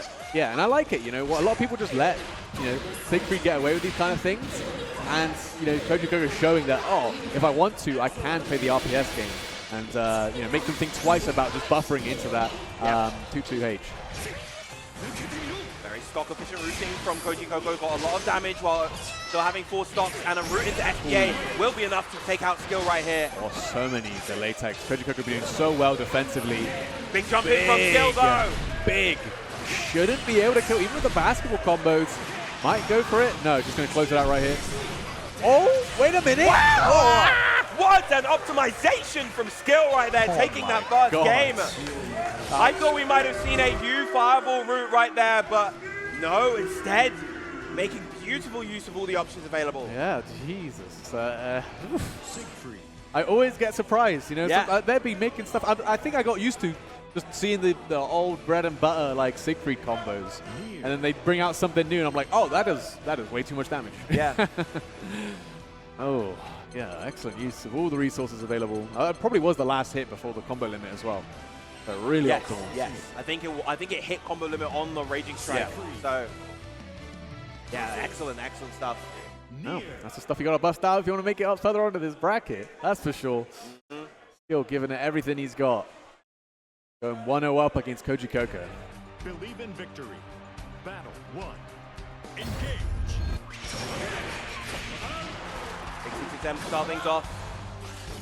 Oh, doesn't get a whip punish there. Ooh. And yeah, I like, you know, Skill has been, you know, going up that Firelight to take down Death, and then he's always doing something afterwards. And I wonder if Koji Koko's going to catch on to that and punish him for doing that. We'll have to wait and see. Oh, wow, big UDP, not even going to care about the 50-50 right there. Oh, big catch on the far heavy, that's a nice chunk of damage. Yeah, put the backdash. Again, choosing to do something. You know, kill that Firelight, do something. Trading right there. Jumps to avoid the 6XL follow-up. Oh, big whiff on the throw. Koji Koko. Not quite in range, and Skill reacts, gets the punish, takes a round. Battle 2. Engage. Skill looking in prime form right now. Koji Koko having a real hard time. Yeah, really just can't get anything going. Has been doing well defensively, sure, but defense, unfortunately, doesn't win you the game. Wow, just a little bit too late on that 2M. That should have punished right there. Yep. Again, just being so patient right now, but okay. both players now generating a load of meter. Yep. And with 100 stocked up, you gotta be careful about those cancels. Again, trying to frame trap, but immediately Skill has been chilling out now, waiting for the misfortunes. Beautiful timing on that spot dodge right there. The H misfortune finally comes out. Oh. Finds a farm medium, no confirm. SBA, first ones of the set. Oh. Nice. Confirms off of the close medium, and that's going to be a nice load of corner carry and damage. Oh. Again, clean tag. Koji Koko gets a lot of space here. The 2M from Siegfried, though, a very hard button to contest. Again, he doesn't press, and he's playing this game so immaculately as Skill. 2-0 up at Koji Koko. Cannot get anything going. Honestly, both players playing with a ton of discipline, but the way that Skill is layering his offense, just edging things out here in this set. Yeah. So Koji Koko, a player we've seen time and time again make these adjustments, but let's see what he has to offer. Okay. Big anti-air. Yeah, big conversion too. It's the 50-50 go high this time. Yeah, Skill not choosing the reversal there. Just hoping that maybe the bait was coming, hoping he'd block it out. Not gonna work. Oh, great delay. Yeah. And that is going to be enough to get the KO. Going to build the meter, going to build the stop count. Okay. FBA clearing 5 times over. 11 golden layers is about as good as it gets for Koji Koko, and it's a great start for how, how shaky he's been looking for this whole set. Yes. That's going to get you back in form, hopefully. Nice counter poke using the far medium of all buttons. Oh. BC coming out, counter hit. Again, yeah, not letting any of these throws land. Koji Koko getting that clean tech. Yeah, that's, that would be the punish anyway, I think. But, both these players on point with the reaction throw on the class. Nice pick up with the dash L far light, and it's going to go for the raging change to maximize the damage. Maybe a 50-50? No. Okay, SSBA range for Siegfried. This is an even game, lads. Oh! You can't test the young man. You can't test the young man reactions coming out from Koji Koko. I mean, I get it, right? That lands. That's the round. That's the game. Yes. Yeah, realistically. Yes. But Koji Koko has been shown that he's consistently reacting to those, even in those situations where neither players really use that option at all. It's still got to be in the back of your mind, especially when you got 1 BP.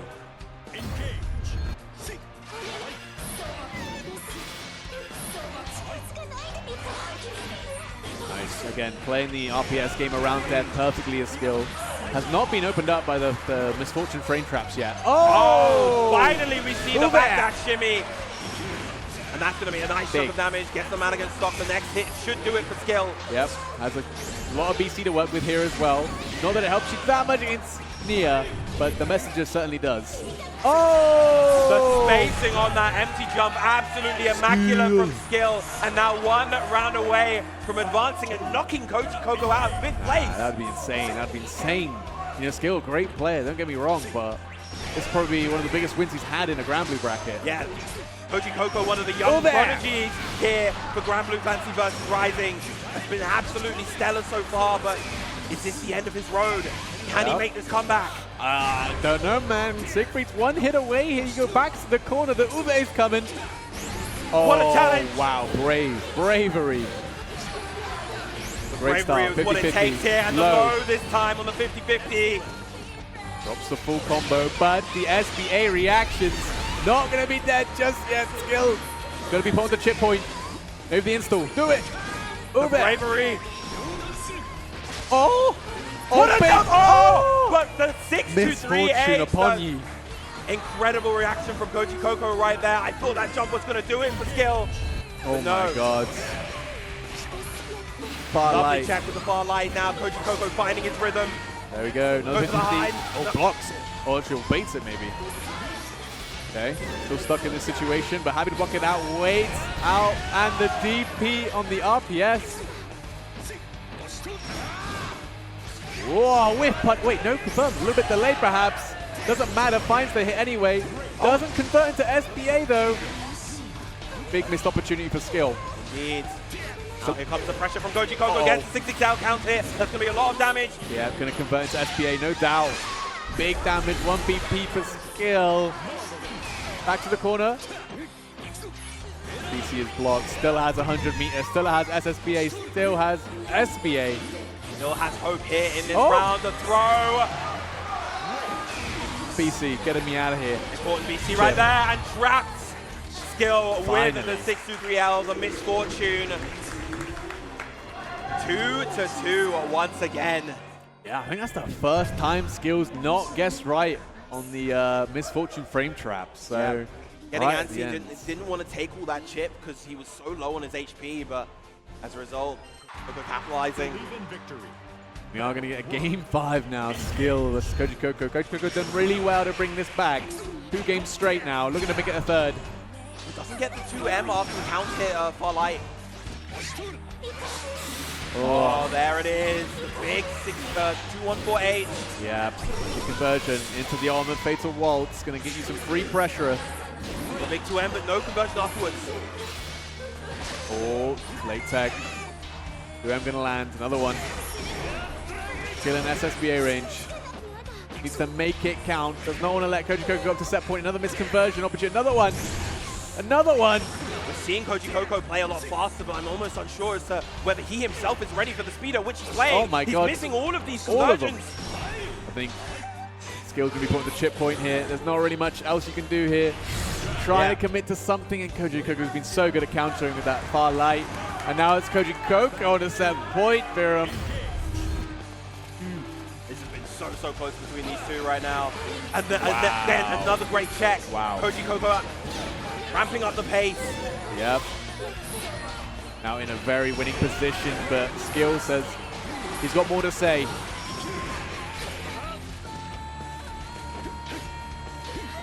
Oh, whiff punish from the far light. Great option from Koji Coco, converting to SBA. Skill on his lifeline. 3 stocks remain. Oh,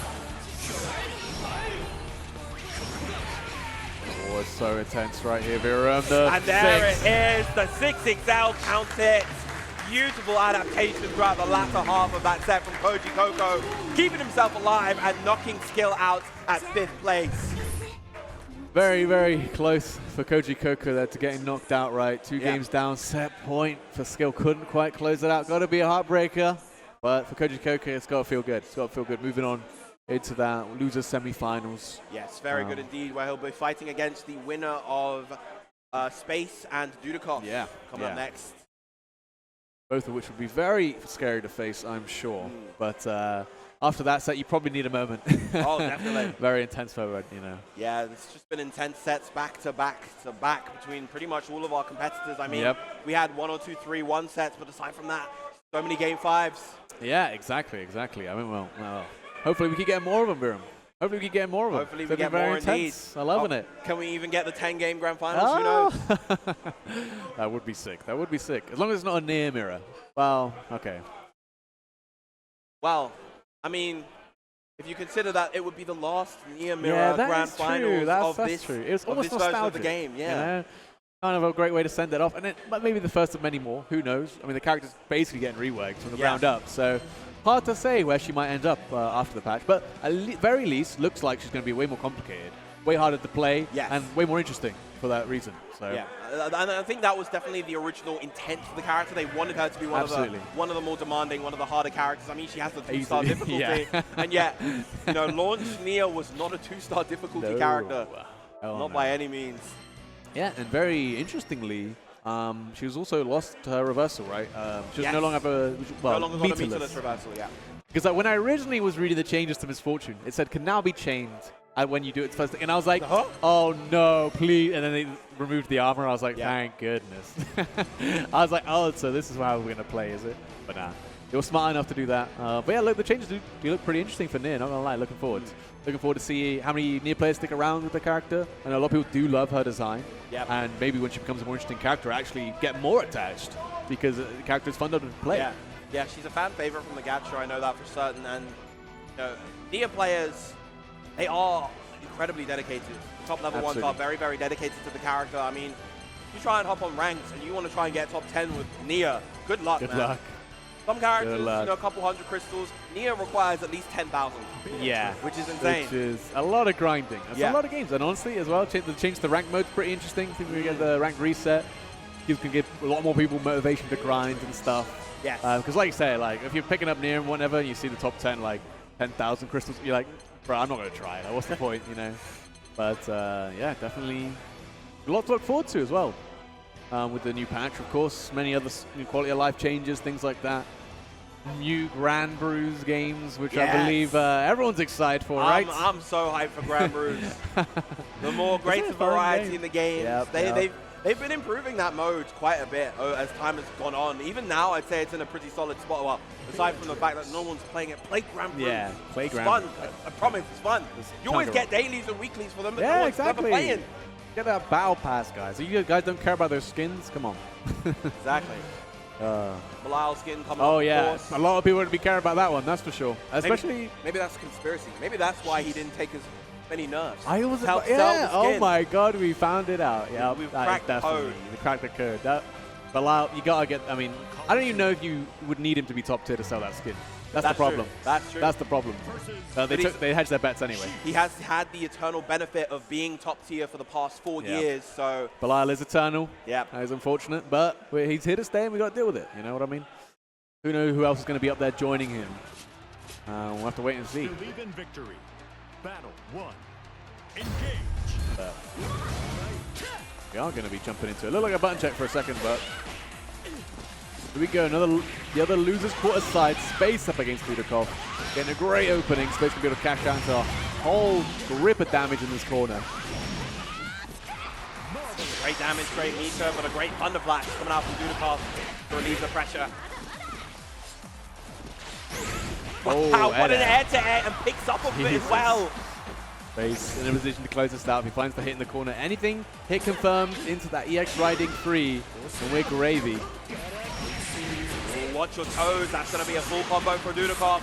Yep. Oh, empty hand out of there, back in, punishing the Riding 3. And are we going to see some interesting damage from Six? It's not going to be quite as interesting as it used to be. The Void Clawed Terminus is a pretty good super, but shouldn't be enough to kill here. One throw should do it, one solid bait from Dudikov will be enough, but you've got to be careful. It's Beatrix we are talking about here. Lovely block. No need to BC there, that is punishable on block. Just a little bit of panic from Dudikov. Had somebody BC to spend Space. What a reaction from Space right there. Dudikov probably kicking himself for that BC. Yeah, it's one of those, right? You just, in your head, you're already going to BC no matter what they do. Yeah. And then they happen to do something quite punishable, and you've already buffered that input. So it's what it is. Move on to the next round. Got a first to 3 to play out. Here we do. I think that was meant to be a 6XL. Yeah, I think so. I have to check what Space plays on for a second, because I get CK jumps a lot whenever I try to 6XL because my stick bounces up. Yeah. But he's on pad, so he's got no excuse. I get it on pad as well. Okay, fair enough. Sometimes to snap back on the stick, true. Okay, looking good though. Space once again, SBA, Immortal Assault. Exchanging VCs, of course. Did he catch a little bit overzealous. And Space going to take that first game as a result. Yep, Space, obviously one of the Dutch contingent. And the Max Verstappen chants are coming out in full force for their boy Space. Crazy, actually. There's a huge Dutch contingent here. I won't lie, even among all games, but Granblue especially, it feels like. Yeah, it's just 3 loud dudes. It's just 3 of them. They're very loud. It's just They're Max Verstappen. Wow. Hey, with punishment. Nice. Spacing and punishes the throw attempt as well. Full corner combo once again. And something that's not brought up about Beatrix that often, his character is superb at cycling her cooldowns. Oh, absolutely. So every time she gets a full combo on you, the next opening is going to lead to another full combo. Yeah, it's Wolverine. Oh, reactions. SBA. Goodness Christ. Chip point slowly, not quite there. Oh, gets clipped by the Gate of Demon throw. Okay. Is it doable for Dudikov? Again, not. Oh, it's doable. It's doable. It's doable. Spending the last BP, but going all on the offense. Again, you're not on chip point yet. Space just can't wake up DP. You still need to get into block. One more special move. If Dudikov makes his Oh comeback, my it'll be a God, he's comeback trying to of the find ages. it. He's still and he's building the meter as well. He has 50. Okay, chip point. Go expect the DP is coming. Never what mind. a thunder flash right there. 6-6 down. conversion! Are you kidding me? What a comeback! Oh, Are you serious? You cannot be serious. Dudakov. In the most unlikely of circumstances. That's a great feeling. That is a great feeling. Insanely well played from Dudakov in that previous round, but once again, we're stuck in a similar situation to where we were before. Oh. Doesn't get the close medium right there. Yeah, very unfortunately. Still got the corner pressure though, not going to feel too bad. Beats the ult with Thunder Flash. Doesn't punish it though, but the counter poke. Yeah, I think the slowdown from the ultimate Thunder Flash threw off the timing of what Space wanted to do. But unlike the previous round, this is not going to leave room for a comeback. No. Space taking the round. Okay. Battle 3. Engage. 6XL. For that EX riding free. Catches the backdash. Isn't able to convert into much.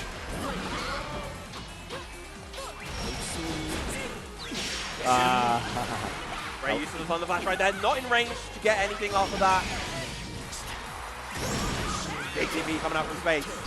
Yep. Oh, wow. the punish on the 6XL. Such great use of this ultimate Gated Demons, not going to lie. Just even in footsies. A lot of people use it as a throw bait, of course.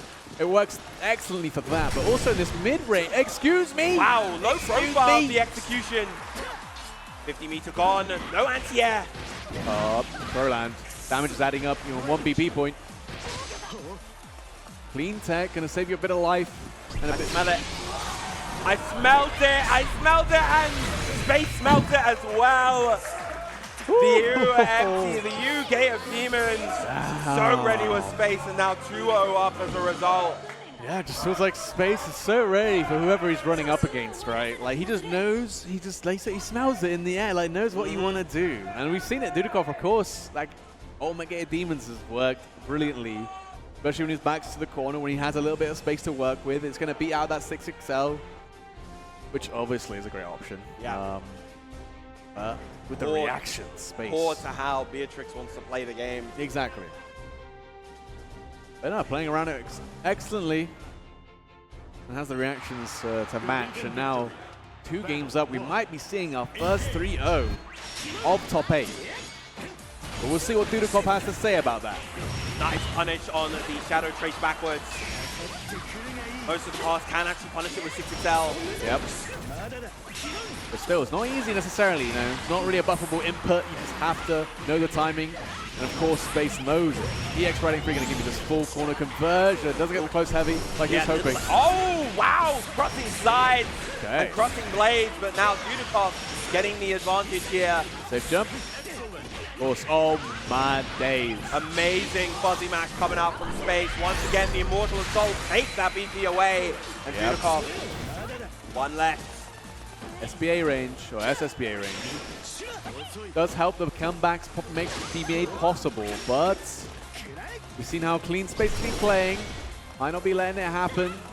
Ultimate 6-Call's execution just goes on block. Wow! Oh my goodness. Counter hit versus the aerial exchange. Ouch. Space now at set point. Will this be the first 3-0 of the top 8 so far? It's looking likely right now. Good. Get Demons just to blow up the far heavy there. A lot of work to Dudakov.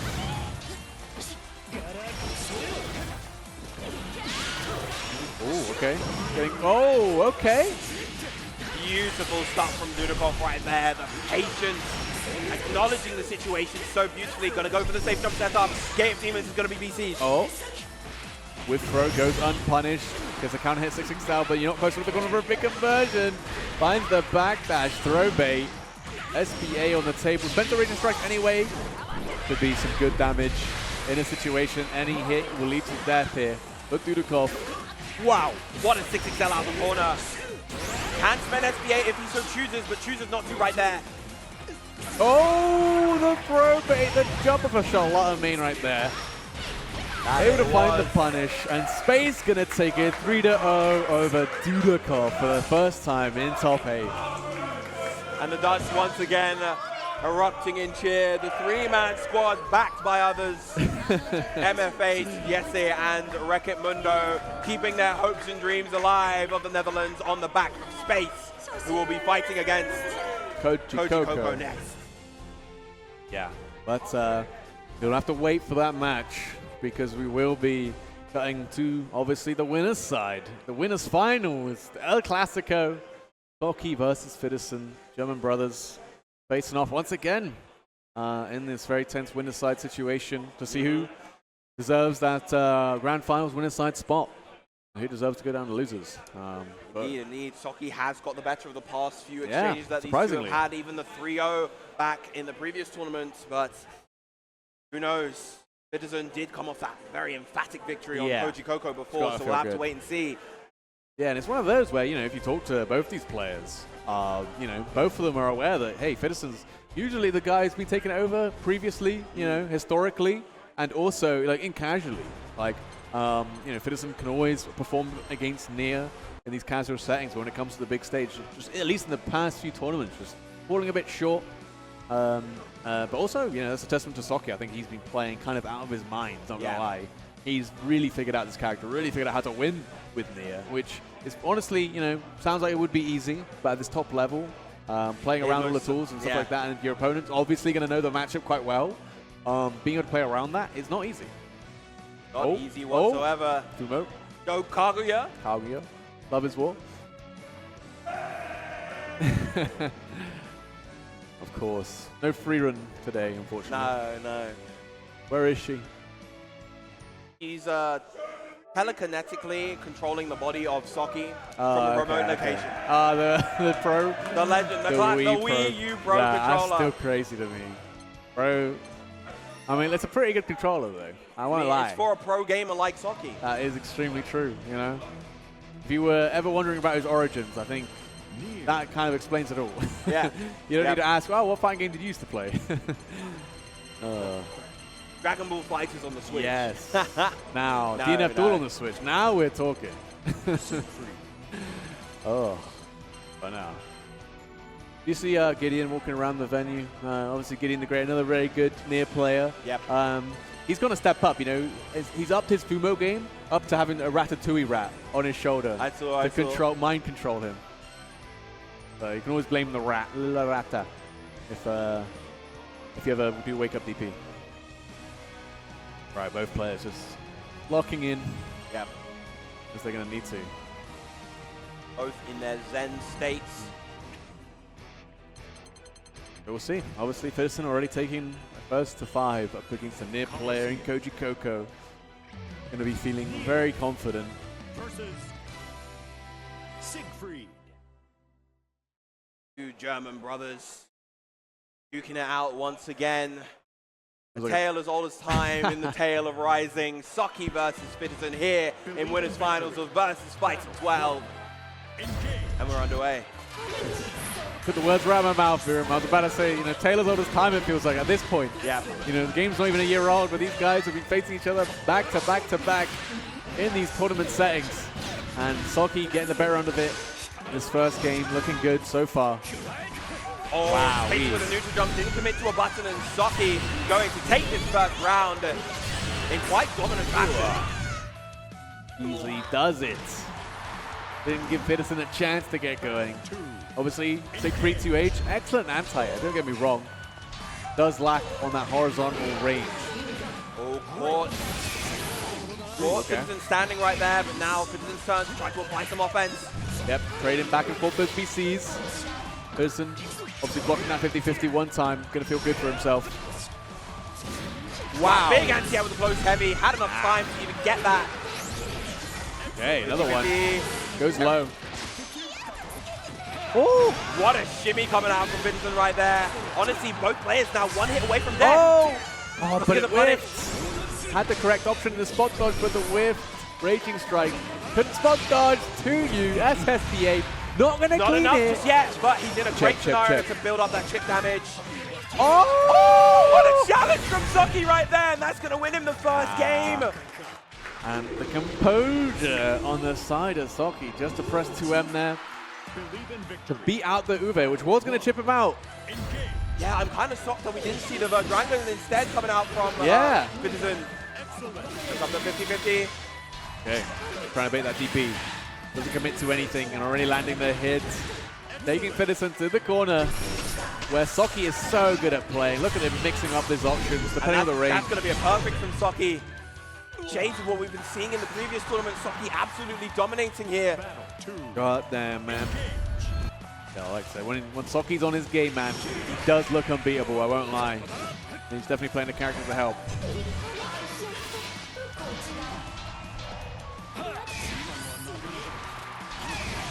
Okay. BC's back, and Fittis is going to take the corner positioning now. Oh, okay. Still stuffing out the Dragon there. Oh my days. Outside of the range of 2M, just barely. Oh, trying to set up a lot of these 50-50s, and actually Fittis managing to deal with all of them so far. JU going to punish the far heavy. Side swap off a counter hit BC. Fittis is going to get a chance to play here. Ube! Oh! Not able to convert off of that counter hit light, unfortunately. But now Fittis' chance to potentially get the KO. No bite! Tried to go fishing there, but couldn't find the throw bait. Both players almost equal in life. SBA from Fittis could close it out if he finds it on a reaction. Don't test this, man. Yeah, neither of them are committing to any real cancels right now because they know the SBAs are on deck and they know that they can get the kills with them. Oh, more. That's a lot of meter spent for Fittis now. You don't have to worry about the SSBA. Whereas you do have to be worried about it on the side for Saki. The clean tech. But look at the time, lads. We're running out of time here in this game, in this round. Bro. Oh, but Saki is the one to land the shimmy. That set those solid resources. He just had enough to get the round regardless. That's so insane. That was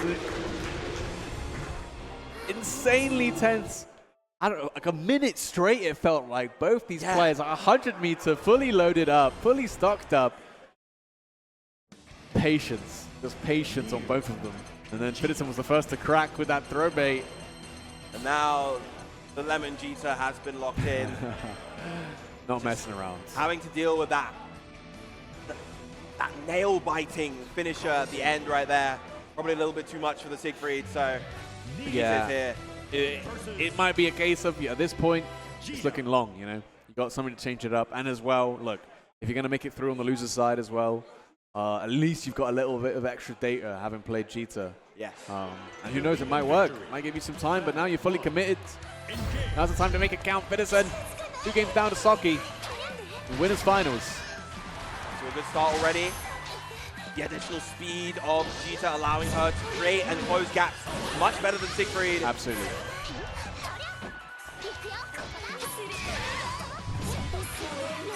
Nice. Poking out Death so far successfully. Beautiful jump. Yeah, on the almost turn. Also, no block refund on the ultimate skill. So it was perfectly evaded, 6XL. But look at that, Saki 0 BP now, and only 1 death stock. It might be all he needs, but it's not going to be easy, especially with that throw, actually. Yeah, that throw was great. Mash coming out from Fittis right there. Going to go straight into the SSBA.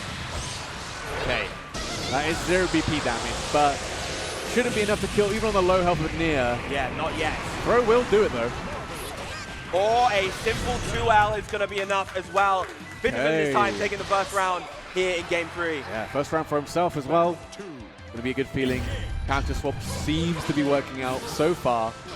Saki getting greedy on the death cancels, but at some point that's going to bite Fittis for trying to interrupt. So far, he'll be forced into the corner here.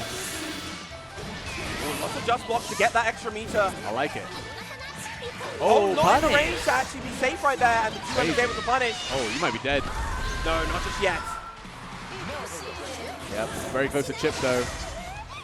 Oh! Huge shimmy right there. Is that in the corner? Not quite in the corner of the wall bounce. No, but you gotta be worried about this misfortune. Right, a big throw. Oh, you're back to the corner as well. The ultimate. Oh, that could be punished, I think. Yeah, this time goes for the misfortune to get the trap, and now Saki at set point. All right. Very clutch for Saki, closing that out after getting that big lead. Still looking pretty good for Fittis on the Jita. Oh, went for the M ominous turn instead. Oh my god, the close light doesn't actually give it to the Raging Strike. Maybe thought that Death was going to come back, but that is going to be a punch with the 2M. Even with that space, that 2M Crazy. is so big. Oh, and jumps in. Tried to jump it, and that is going to be it. Saki taking it 3-0 and moving on to the winner's side of Grand Finals. Oh my goodness, this guy is just too on form right now. He's just too on form right now. The second 3-0 we've seen, and it is in the winner's final, Socky versus Fiddison, man. These guys do look unbeatable, but yeah, Socky's going to take the better end of it. Grand Finals, winner's side. That's going to feel good. For a Platinum qualifier, this could be the one-way ticket that he needs. Yep. Straight into the Arc World Tour Finals. Guaranteed 100 points. This will put him at the top of the leaderboards, regardless of the result of the next. Well, actually, no. If he wins Grand Finals, he's guaranteed 100 points at least. Yes, exactly. Yeah. Of course, Fittison will be waiting to fight the winner of our next set, Space versus Koji Coco. Yeah, I mean, at this point, I don't know who you want to see more, you know? Obviously, you did win that set with Koji Coco the first time round, but it was very close, very intense, you know? Indeed. Might not want to run that back. The near's already in your head at this point, you know, due to Socky. But Space, I mean, had the better end of it as well at the mix-up. And Beatrix, just a completely different play style, different pace to the near. And it might be a bit too much to like jumpstart play against someone of that high level with Beatrix. That said, though, I will say that Koji Coco, he has put time into a lot of the casts in this game. One of the characters he's put a lot of time into is Beatrix herself. Yeah, so true. He definitely knows the ins and outs of this character. Very true. Not going to get caught out by any tricks that Space may try to employ, or it's unlikely they'll get caught out. But Space is a very, very seasoned veteran when it comes to fighting games across multiple games. Yeah, definitely. It is pretty fun. I mean, obviously, from many people might know him from Smash, for example. Yep. You especially, you know. Guilty Gear Strive, yeah, he was again, I remember him turning up to UFA. He'd always play at the Smash tournaments. Yep. But if there was other fighting games at the Smash tournament, he would sign up to them. And then he'd come to play some Guilty Gear Strive and like beat skill and things like that. And we'd be like, oh, okay, who's this guy? How have we not heard of him before? He's him. He's That's him. who he is. And he's been kind of doing the same with Granblue, although now it's kind of looking like he's been pretty committed. He's been really enjoying Granblue, and now it feels like this is his game, and he's been proving himself. So, yeah, he enjoyed the base game. He played Charlotta in the base game. Obviously, he kind of slipped away from it due to netcode and the like. Course, but now, as you said, really committed to Rising and really committed to Beatrix. Yeah, definitely. Great choice. Hope it counts for right now. Obviously, one of the highest European players on that leaderboard for the Arc World Tour points-wise. Has one win, one third place. Yes. Yeah, one third place. But we'll see. Our losers semi-finals coming up. Base versus Koji Coco. Could go either way. Not here to hurt you, as she says she brandishes her sword. It won't hurt, trust me. Just a little bit. At least it's not quite like Death, who literally says, I'm going to kill you, basically. Great start for Space so far, though. Yep. Obviously, that riding free, right? People thought it's not going to be plus now, not going to be as scary, but the problem is the rewards on hits, counter hits is still very, very good. Indeed it is.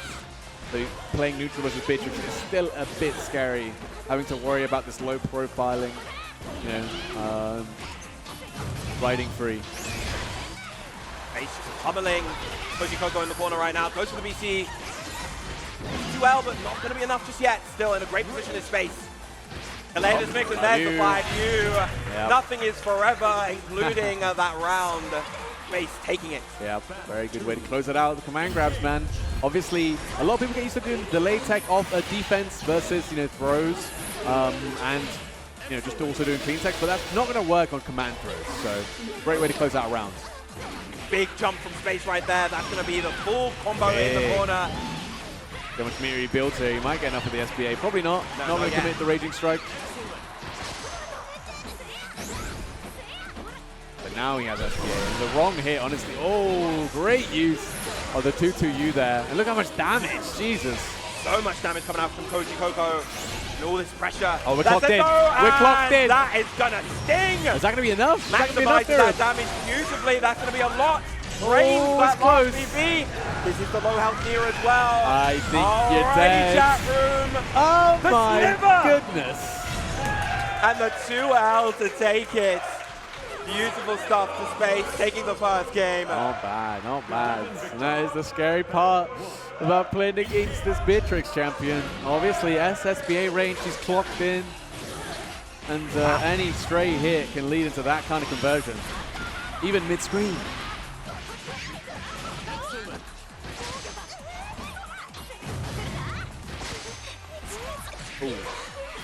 Okay, Coach Coco fighting out this corner though. And when Near bites out the corner, he finds the hit, he's able to put you into that position. So Yeah, it always feels awful. Oh, Yeah. nice catch with the 6XL. oh no. But doesn't have death available to combo into SBA. Nice timing on the Brave counter. We're here once again, Virum. We're here once again. Oh, not gonna happen this time. Koji Coco with the 2M, just the right timing to close out that round. Not gonna let Space get back into it. Yeah. You know something I haven't seen people try? They actually added it off the medium riding free. You can do the frame trap. No one tries that. You know, it's not worth the risk. It's incredibly risky. Oh, Nice good reaction reaction right there. And again. Again. Yeah, doesn't spend the cooldown, so she can just do it back to back. Lovely huge Star Chaser right there. Gets the shimmy as well. Oh, big damage. Gonna put Koji Coco in a situation where, especially in the corner, you do not want to get straight hit confirmed into this EX riding free. Oh, And wish speaking confirmed. of which, there it is. And that is going to be another round for Space. And yeah, one of the scary things, obviously the EX riding free does hit low, so like someone's not ready. Like Koji Coco wasn't there. Obviously, it is punishable on block, so quite risky to go for. But hey, what now? Big that jump. is a huge jump in. Oh, gets the full corner combo as well off this heavy Thunderbird. Uh-oh. Again, these techs from Koji Coco, the delay match. You might start seeing some meaties or delay meaties coming out from Space as a result. Yep. Once again, Koji Coco turning the tables, gonna put Space in the corner. Gets a high, but doesn't convert, and shimmies this time. Are you dead though? Oh, Gonna maximize his interesting damage as confirm. far as possible. Oh Look my at that. goodness. Knew that he wasn't going to get the meter for SBA, and so instead retools the route to make use of those powerful ultimate skills. Yeah, double death reverse. Like, damn. I've never seen that before, that's for sure. That is a grip of damage.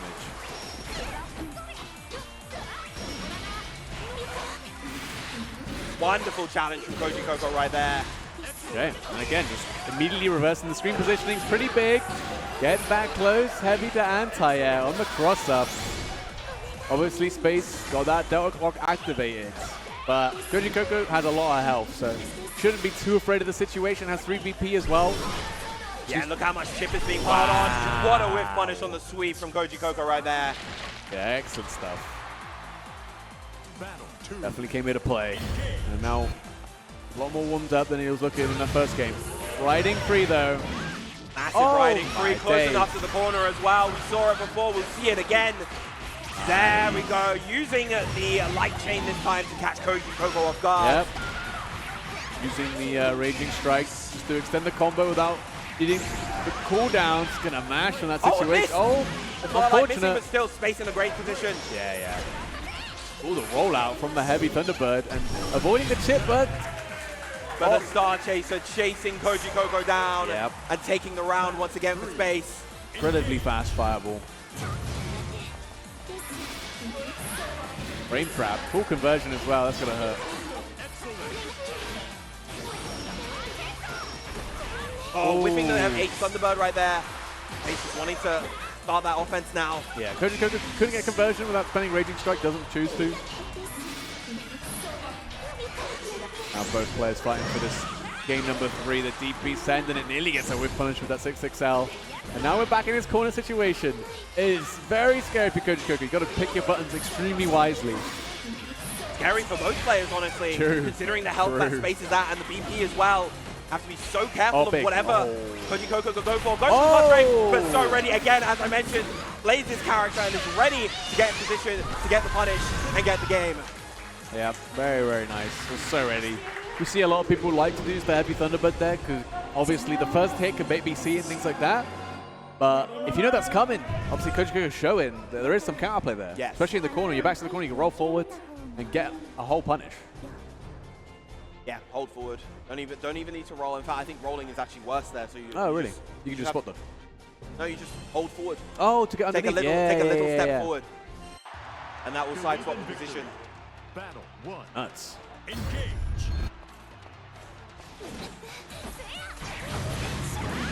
I guess the opener this time with a 2M. Goes for a delayed close heavy to try to open up Koji Kogo this time. Still not finding it though. Oh, big punish on the 2M. Again, now trying to go for close heavy, but Koji Kogo already adjusted, going for more immediate mashes. Looking very scroungly right here, Virum. Okay. Cash out to SDA, drain that BP, but still got quite a lot of work to do if you're on space right now. 5U kills. That it does. Not going to hold the mix up. BC's right out. The clock back in space though has Delta clock. But Koji Kogo on SSBA range. Doesn't want to contest the death. Just needs to find one hit to kill. The 6XL will do it. And there it is. Base back on the boards. Battle 2. Engage. Throwing out those EX skills right off the bat. Yep. Cooldown spent, but still going to get a solid corner combo. Yep, so that's the X5 as well. Convert here. Oh, and convert he will. And going to get the max damage combo as a result because of the close medium proximity. You see the whole thing? 2U. Close medium, you have 2U and to the SBA. Wow, this is going to do a grip. The Immortal Assault. Oh. 5U, are we going to see it? There it is. Nothing it forever once again. Evening up the set 2-2. Woo! And the crowd lights up. Max Verstappen. He's your GOAT. Game 5 once again, Viren. We are here, losers semi-finals. See who can meet Fiddison in that losers finals. Wow. Wow. Not many DPs have come out from space, but they have been on the mark every time. Yep, absolutely. The immediate match again.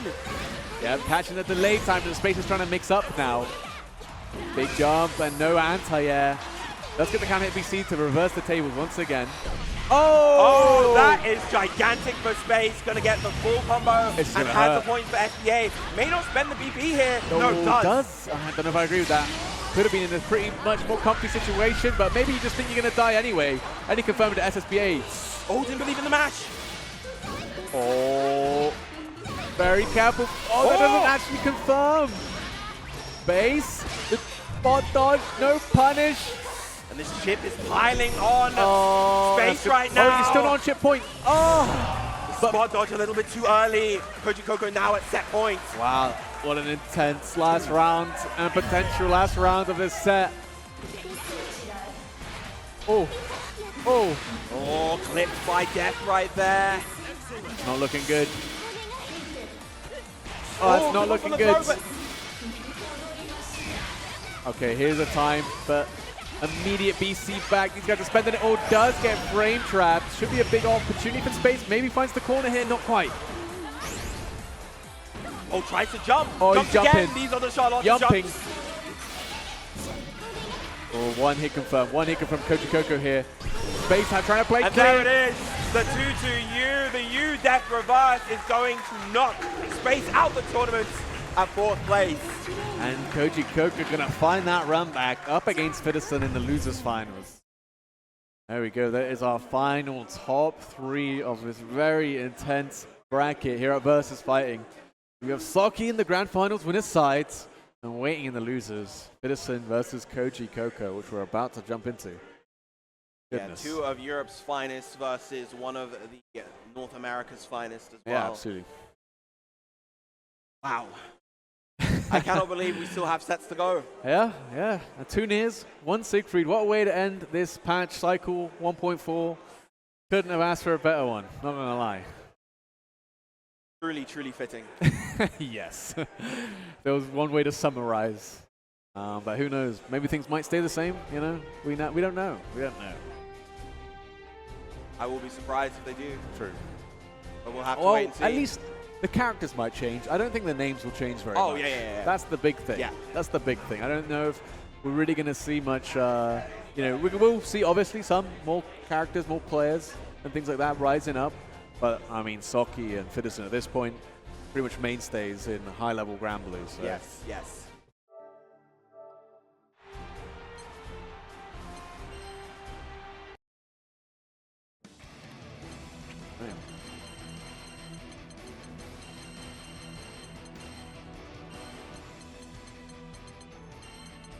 Yeah, once again, of course, run back from winner semis all the way here now in losers finals. Vincent versus Koji Coco went to the final round last time. Yeah, really intense. I wonder if, you know, if either of these players, I mean, it's tough, right? You're in the middle of a tournament, you just have to run all the way from losers if you're Koji Coco. You probably don't even remember much of that last set, you know? Yeah. Feels so long away now after all these game 5s. I think Koji Coco's gone to game 5 every single set so far. Pretty sure, yeah. So game 5 he's been in for the long haul, and here in Europe, that's how we like to do it. You know, if you're gonna come and try and take our tournaments for us, you better be prepared. We're gonna definitely fight for it. Doing extremely well so far, though. Siegfried versus Nier. All right. Ooh. Quick button check. Last moments to get composed here before the losers finals, or maybe they're going to jump right into it. Believe in victory. We'll find out. Battle 1. Engage. Oh, We're getting straight into things. A bit of a pensive start, but Koji Coco getting the stronger end of things. Okay.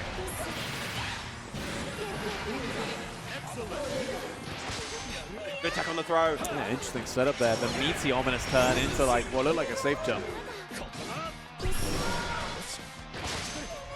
Delayed tech, gonna give Fiddison enough time to run in. Has that SSBA locked and loaded. Oh, that's a big hit right there. And it's going to go straight into the SSBA. Not going to clean it. Not going to drain the BP. Not as much damage as Fiddison would have liked. Yeah, it's wondering, you know, in this situation, I think you pretty much know it's not going to clean it. There's the far heavy into the ultimate Fatal Waltz, which does confirm. And Koji Coco are going to take the first game. It's one of those, right? The SSBA there. If it clean hits, excellent situation. If it doesn't, you know, was it worth it? Yeah.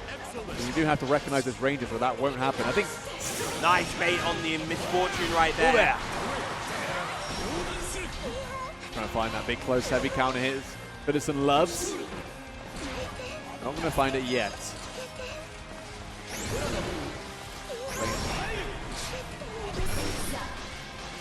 Big spin and wow, the challenge versus that Fatal Waltz immediate from Fiddison right there.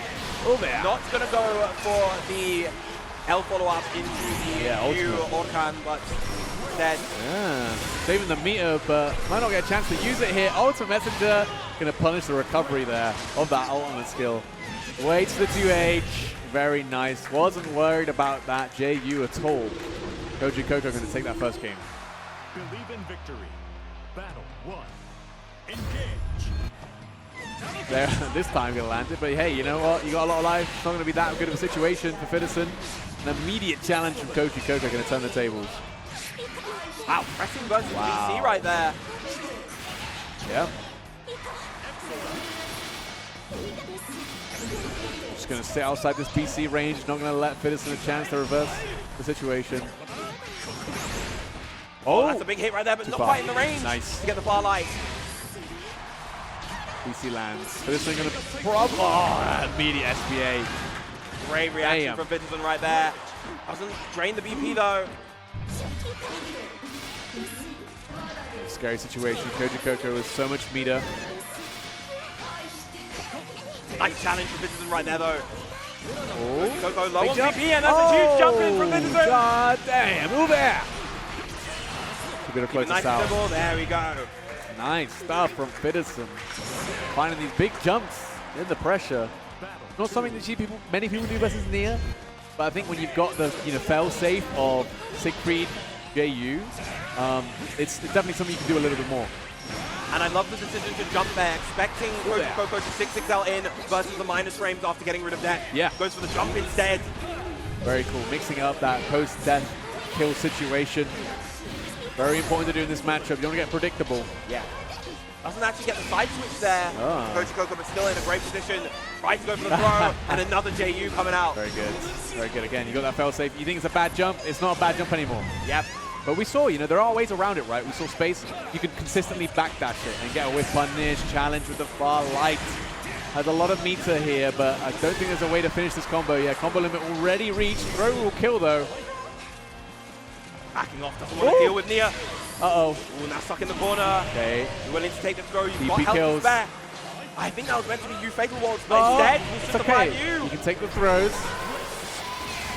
Oh, BC whiffs, though. Koji Coco standing right on the edge of the range. God damn. Once again, just ready to just JU versus those. Okay. There's full conversion here, though. Pulls them in with the death reversed. Flip once again. Seeing this time and time again now. Looking tough. Looking tough for Fiddison here. Big send on the messenger on the minus frame situation. Big spot dodge from Koji Coco to get the punish on the Verdrangen. Looking very big for Wow. the SSBA to beat out the 6XL suddenly. Fiddison now has a chance. Yep. In a great position here, post the SSBA. It's the hard knockdown. You have to be worried about the misfortune, and doesn't even need it. The 2M. Going to be able to close it out for Koji Coco, now up 2 games. 2 games for him. It's going to be a long way for our boy. Yeah. The hard reverse 3-0 to make, and you don't want to go out 6-0 to Nia time and time again. Damn. Playing a little bit more fast than it tries for an air throw this time, yeah. Oh, there. Not going to be close enough. Oh, big tries whiff. to BC, yeah. And he's going to take punishment as a result. Ultimate Messenger, hard knockdown, and the wake-up jab. Koji Coco knowing when exactly to press. Straight into Link SBA as well. Oh, look at that damage, beautifully optimized. Oh. Chip's going to be a factor here, but maybe not. Do you running up. Close, light. Fiddison is not afraid. Could still close it out if he finds the one hit he needs. He can't be afraid right now, and he gets that hit. He can just spend the next PV. Yeah. Easy, easy. Into fireball, no need for that. Don't need to do that, man. That was a potential drop point. Fiddison, though. Getting around. Still needs to find a way to close out a game, though. And that's 6XL is starting to start things. Patience. That's the name of the game at the moment. Again, Koji Coco picking and choosing his spots to press so well so far. Ooh. The throw there. Tries to make the BC with that high. Ouch. Oh, that's going to be the trap. That's going to be a lot of damage. No, drop. combo. Oh, whoa. You can't test the young man. God you can't test those reactions. Even in the scrambliest of situations, Koji Coco's got those reactions. Is now going to be on set point. Waits for the J. He tries to spot dodge, but it's still not the answer. But hey, he didn't get hit this time. Oh, big. 2H, not going to get a full combo though. But that's a big far H. That is going to lead to a full combo. Oh, huge whip on the throw right there. Uh-oh. Last leg for Fiddison here. Koji Coco's going to have to... Oh, wait, no. Mismanages his stocks. But he gets clipped anyway, and the RSRC chain is going to seal it. 3-0 for Koji Coco. God damn, and that will be a third place finish for Fiddison. Koji Coco getting that run back in the losers finals. 3-0 as well, though. Oh, man. Some close rounds in there. But yeah, Fiddison looking like running out of steam towards the end. And I think that Granblue situation, I kind of get it in their head. You feel like, oh, he doesn't have death. Like, something's gone wrong here. He's messed up. Yeah. And actually, it's not your turn. Indeed it is not. Indeed it is not. But we are going to be having that coveted Nia Mirror Grand Finals. The final version 1.42 major Nia Grand Finals here at VSF number 12. It's going to be a great way to send it off, I think. Potential last one. Who knows? Might be here again. Two of the best in the world to absolutely, do it absolutely. And we're going to see this character at the height just before she gets reworked. Indeed. Into a slightly different Nia, but maybe still just as terrifying. have to wait and see. I hope not. I also hope not. I've had enough. I've had enough. So have I. It's enough. But who knows? You know, game's going to be very different. A lot of characters are going to get more new tools to play around with. It's going to be a lot more fun. You know. Yes. You know, had some people memeing. You know, comparing it to when DNF Duel had this grand balance patch they named it, where they buffed everyone, which is kind of what they similarly did here. But the meme is actually that was the best patch to happen to DNF. So it made the game a lot more fun, a lot more fluid, you know, a lot less stagnant. And even though the balance wasn't quite there, at least it made the game way more enjoyable, which is kind of what you can only ask for, really. Yeah, I think that is one of the key things. I think the development team with this patch, you know, you see all these large character changes. I think they're trying to look at the bigger picture of the game as a whole. Yeah. They're really trying to make the game exciting at a lot of levels. Yeah, exactly. As strong as, let's say, like 6XL is, you know, scaling back the damage of that means that there's now more value in those mid-screen options, such as the far medium, such as the 2Us. Yeah. You know, making the RSRC, you know, of course, I wouldn't say it was necessarily overpowered, but it was definitely sterile. Quite boring. Yes, like exactly. It's one of those, you don't want to see it, you know, it's a great animation, but when you see it 3 times in a row, that's when it's like, okay, like as a way to close it out, you know it's going to happen. It's just a course of waiting for that to happen. Now, you know, those situations are going to be less and fewer and far between. And it definitely opens up. Like I said, scaling the damage, good way to affect it. Lower the power level without directly taking away the option.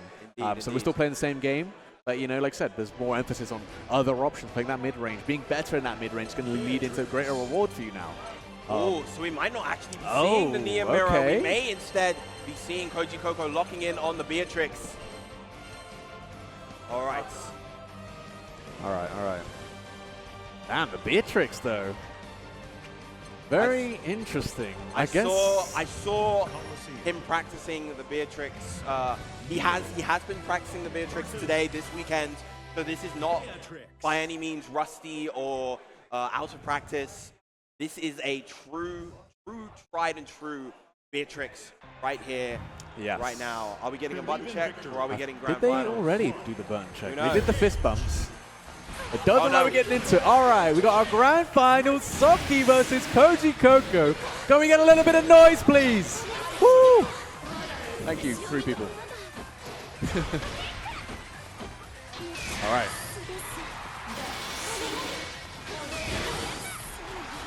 BC right there. Base of BC with the M Thunderbird mid-screen. I like that. Just using the ultimate death waltz to get all the time in the world. Yeah, a hell of a long time to get that side swap going. Oh, great counter poke with the far light. Going to kill death before it's active. This time goes to the fuzzy mash, and there we go. Counter poke with the far medium. That's the first round to Saki. All right. Been good so far. Definitely, you're not surprising him with this Beatrix pick. You know, he's obviously played space quite a lot, and going to be very used to this matchup. Very many strong Beatrixes in the region, like Fusi and Svampen. You're just going to try and outplay him. Beautiful spot dodge right there, and ready with the H Misfortune is Saki right there. Yep. 6XL though, gonna land. Big conversion of this close medium. Beautifully optimized, getting a ton of tip right there. Beautiful dodge and the throw clash as well. Nice use of the riding 3. Love it. And you're clocked in. Big conversion. I like that. 668 straight to the SSBA. 0 BP for Saki. Terrible situation. Has a lot of life still, but when you're taking 50% more damage, it doesn't look like a lot.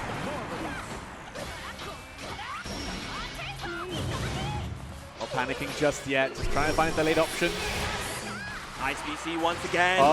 Nothing is gonna forever. And remember, Beatrix also takes damage from that herself, and that might have been enough to put her on death's door. Damn. The U Misfortune taking the first game for Saki. Yeah, it's a kind of an underrated part you don't think about, really. Normally, it's such a small amount of help, it doesn't matter. But in those situations where you potentially put yourself on a ship point, you've got to consider that as a risk. Yes. In the M Thunderbird at mid-range. Nice spot dodge. Far light, big counter hit confirmed. All the way to the corner, full conversion. Saki though, not going to be too afraid, and the throw missed the micro dash. Koji Coco going to be paid for that. Huge whiff on that.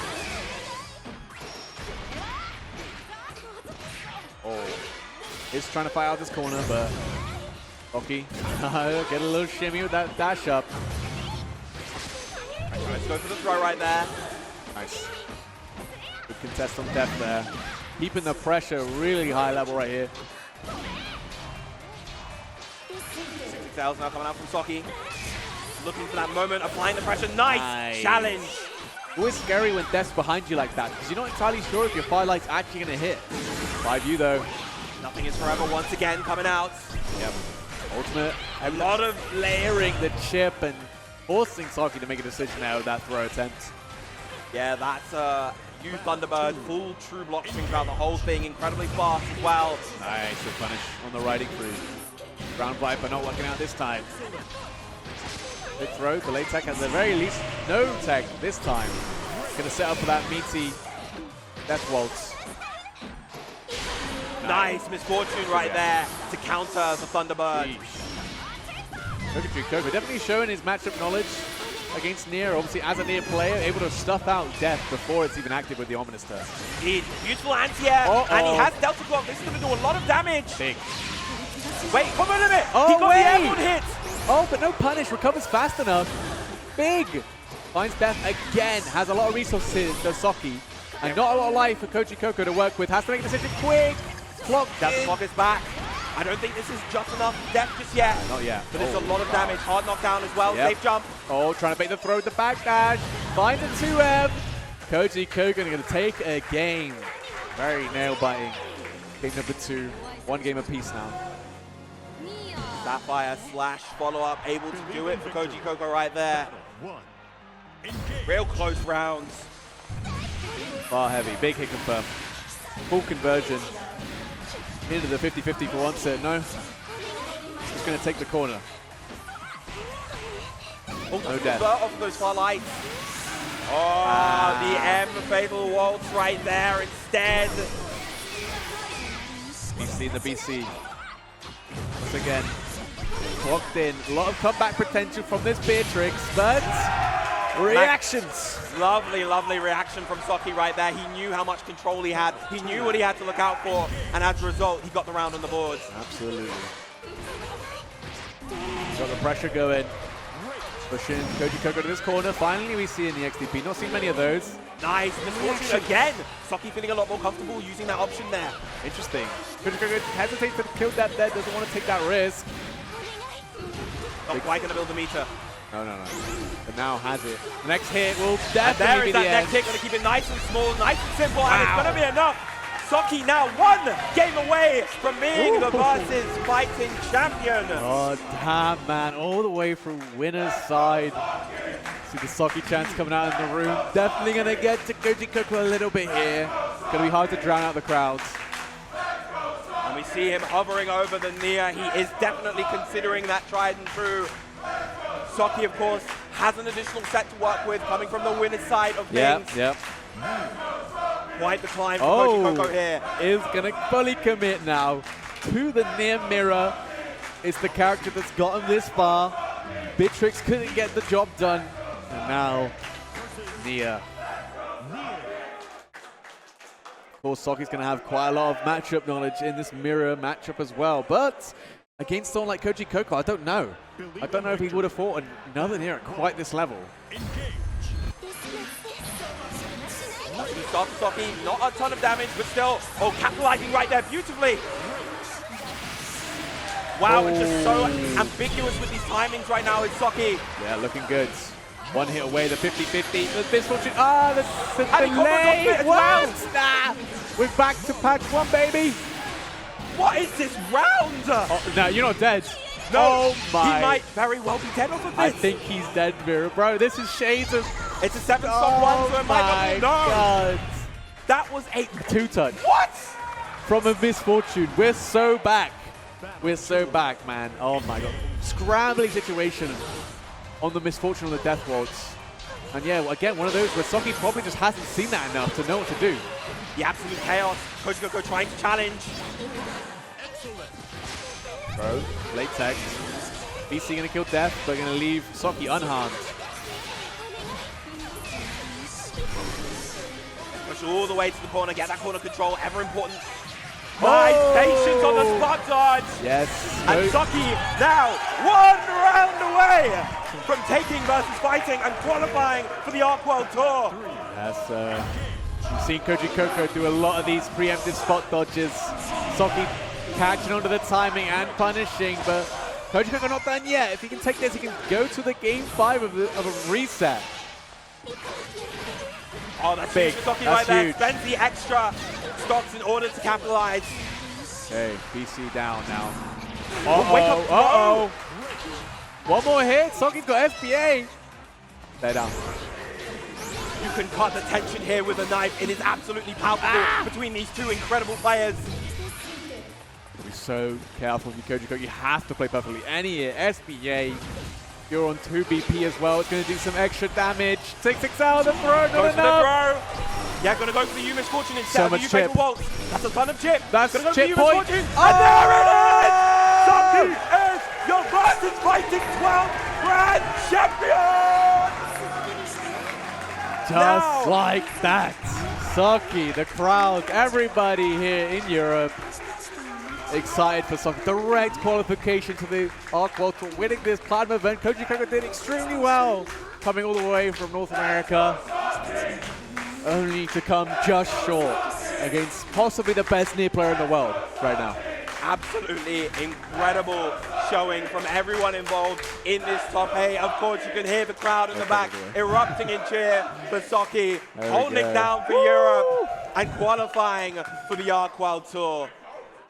Yeah, definitely doing everybody in this round, in this room proud right now, as we're gonna get probably this trophy right here, his very own, and the medals, of course, as we're gonna go to the ceremony. But wow, what a tournament, Viren! What a tournament! What a I'm gonna tournament move up a little indeed. for you. You're gonna come up, Yeah. get you in the frame. What? Why not? There you go. Oh, but yeah, that was a very intense top 8. So many game 5s. Yes, yes. And I couldn't think of a better way to sign off this last patch before we move on to another era of Granblue rising than with a near mirror. But yeah. Yeah, I think I'm personally out of steam after all of that. That was yeah, that was a lot of crazy, action. crazy top 8.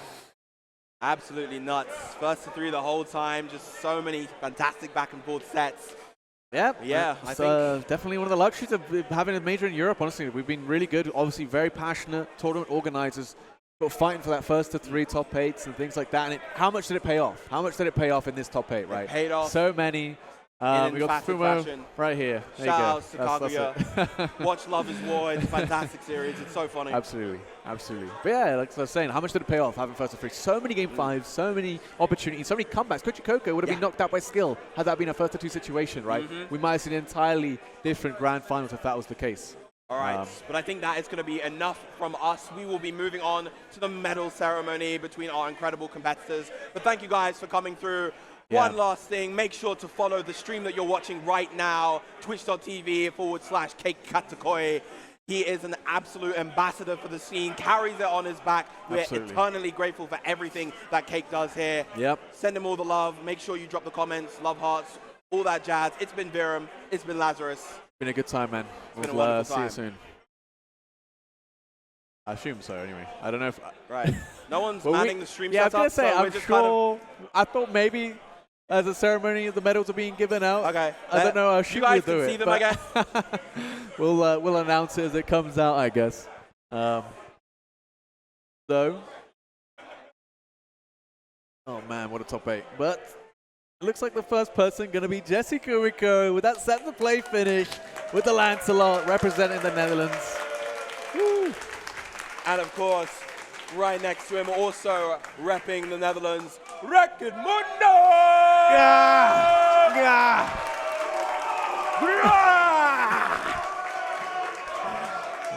So good.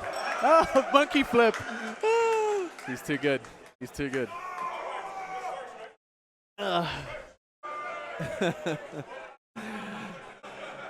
And of course, I think we got our next 5th place finisher. We have Skill from Sideways Netherlands. Coming in big. Obviously, huge on the Siegfried. Nearly taking that Koji Koko. Always entertaining to watch. Looking forward to see who picks up in the new patch. And then on the other 5th place finisher, we got Dudakov. Dudakov. The savior of GBVS himself, but of course now moving on to 4th place, our last Dutch representative, Spain!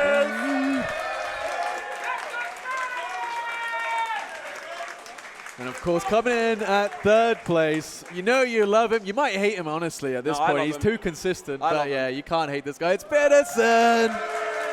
Let's go, Vinny! Woo! And of course, second place has been absolutely stellar this entire tournament. Koji! Woo! Koji! Gotta give him love, traveling all the way over here from North America. I mean, still second place, 100 points, can't complain. Can't complain. Coming in at first place, we have Saki! The champion. Saki Sweep! The champion of Granblue Fantasy Rise and the champion of Europe right now. More possibly going into the world at the ARC World Tour Finals with that direct qualification. Very well. One more.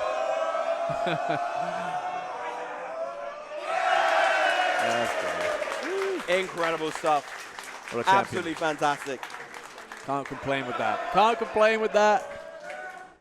Even if he's a near player.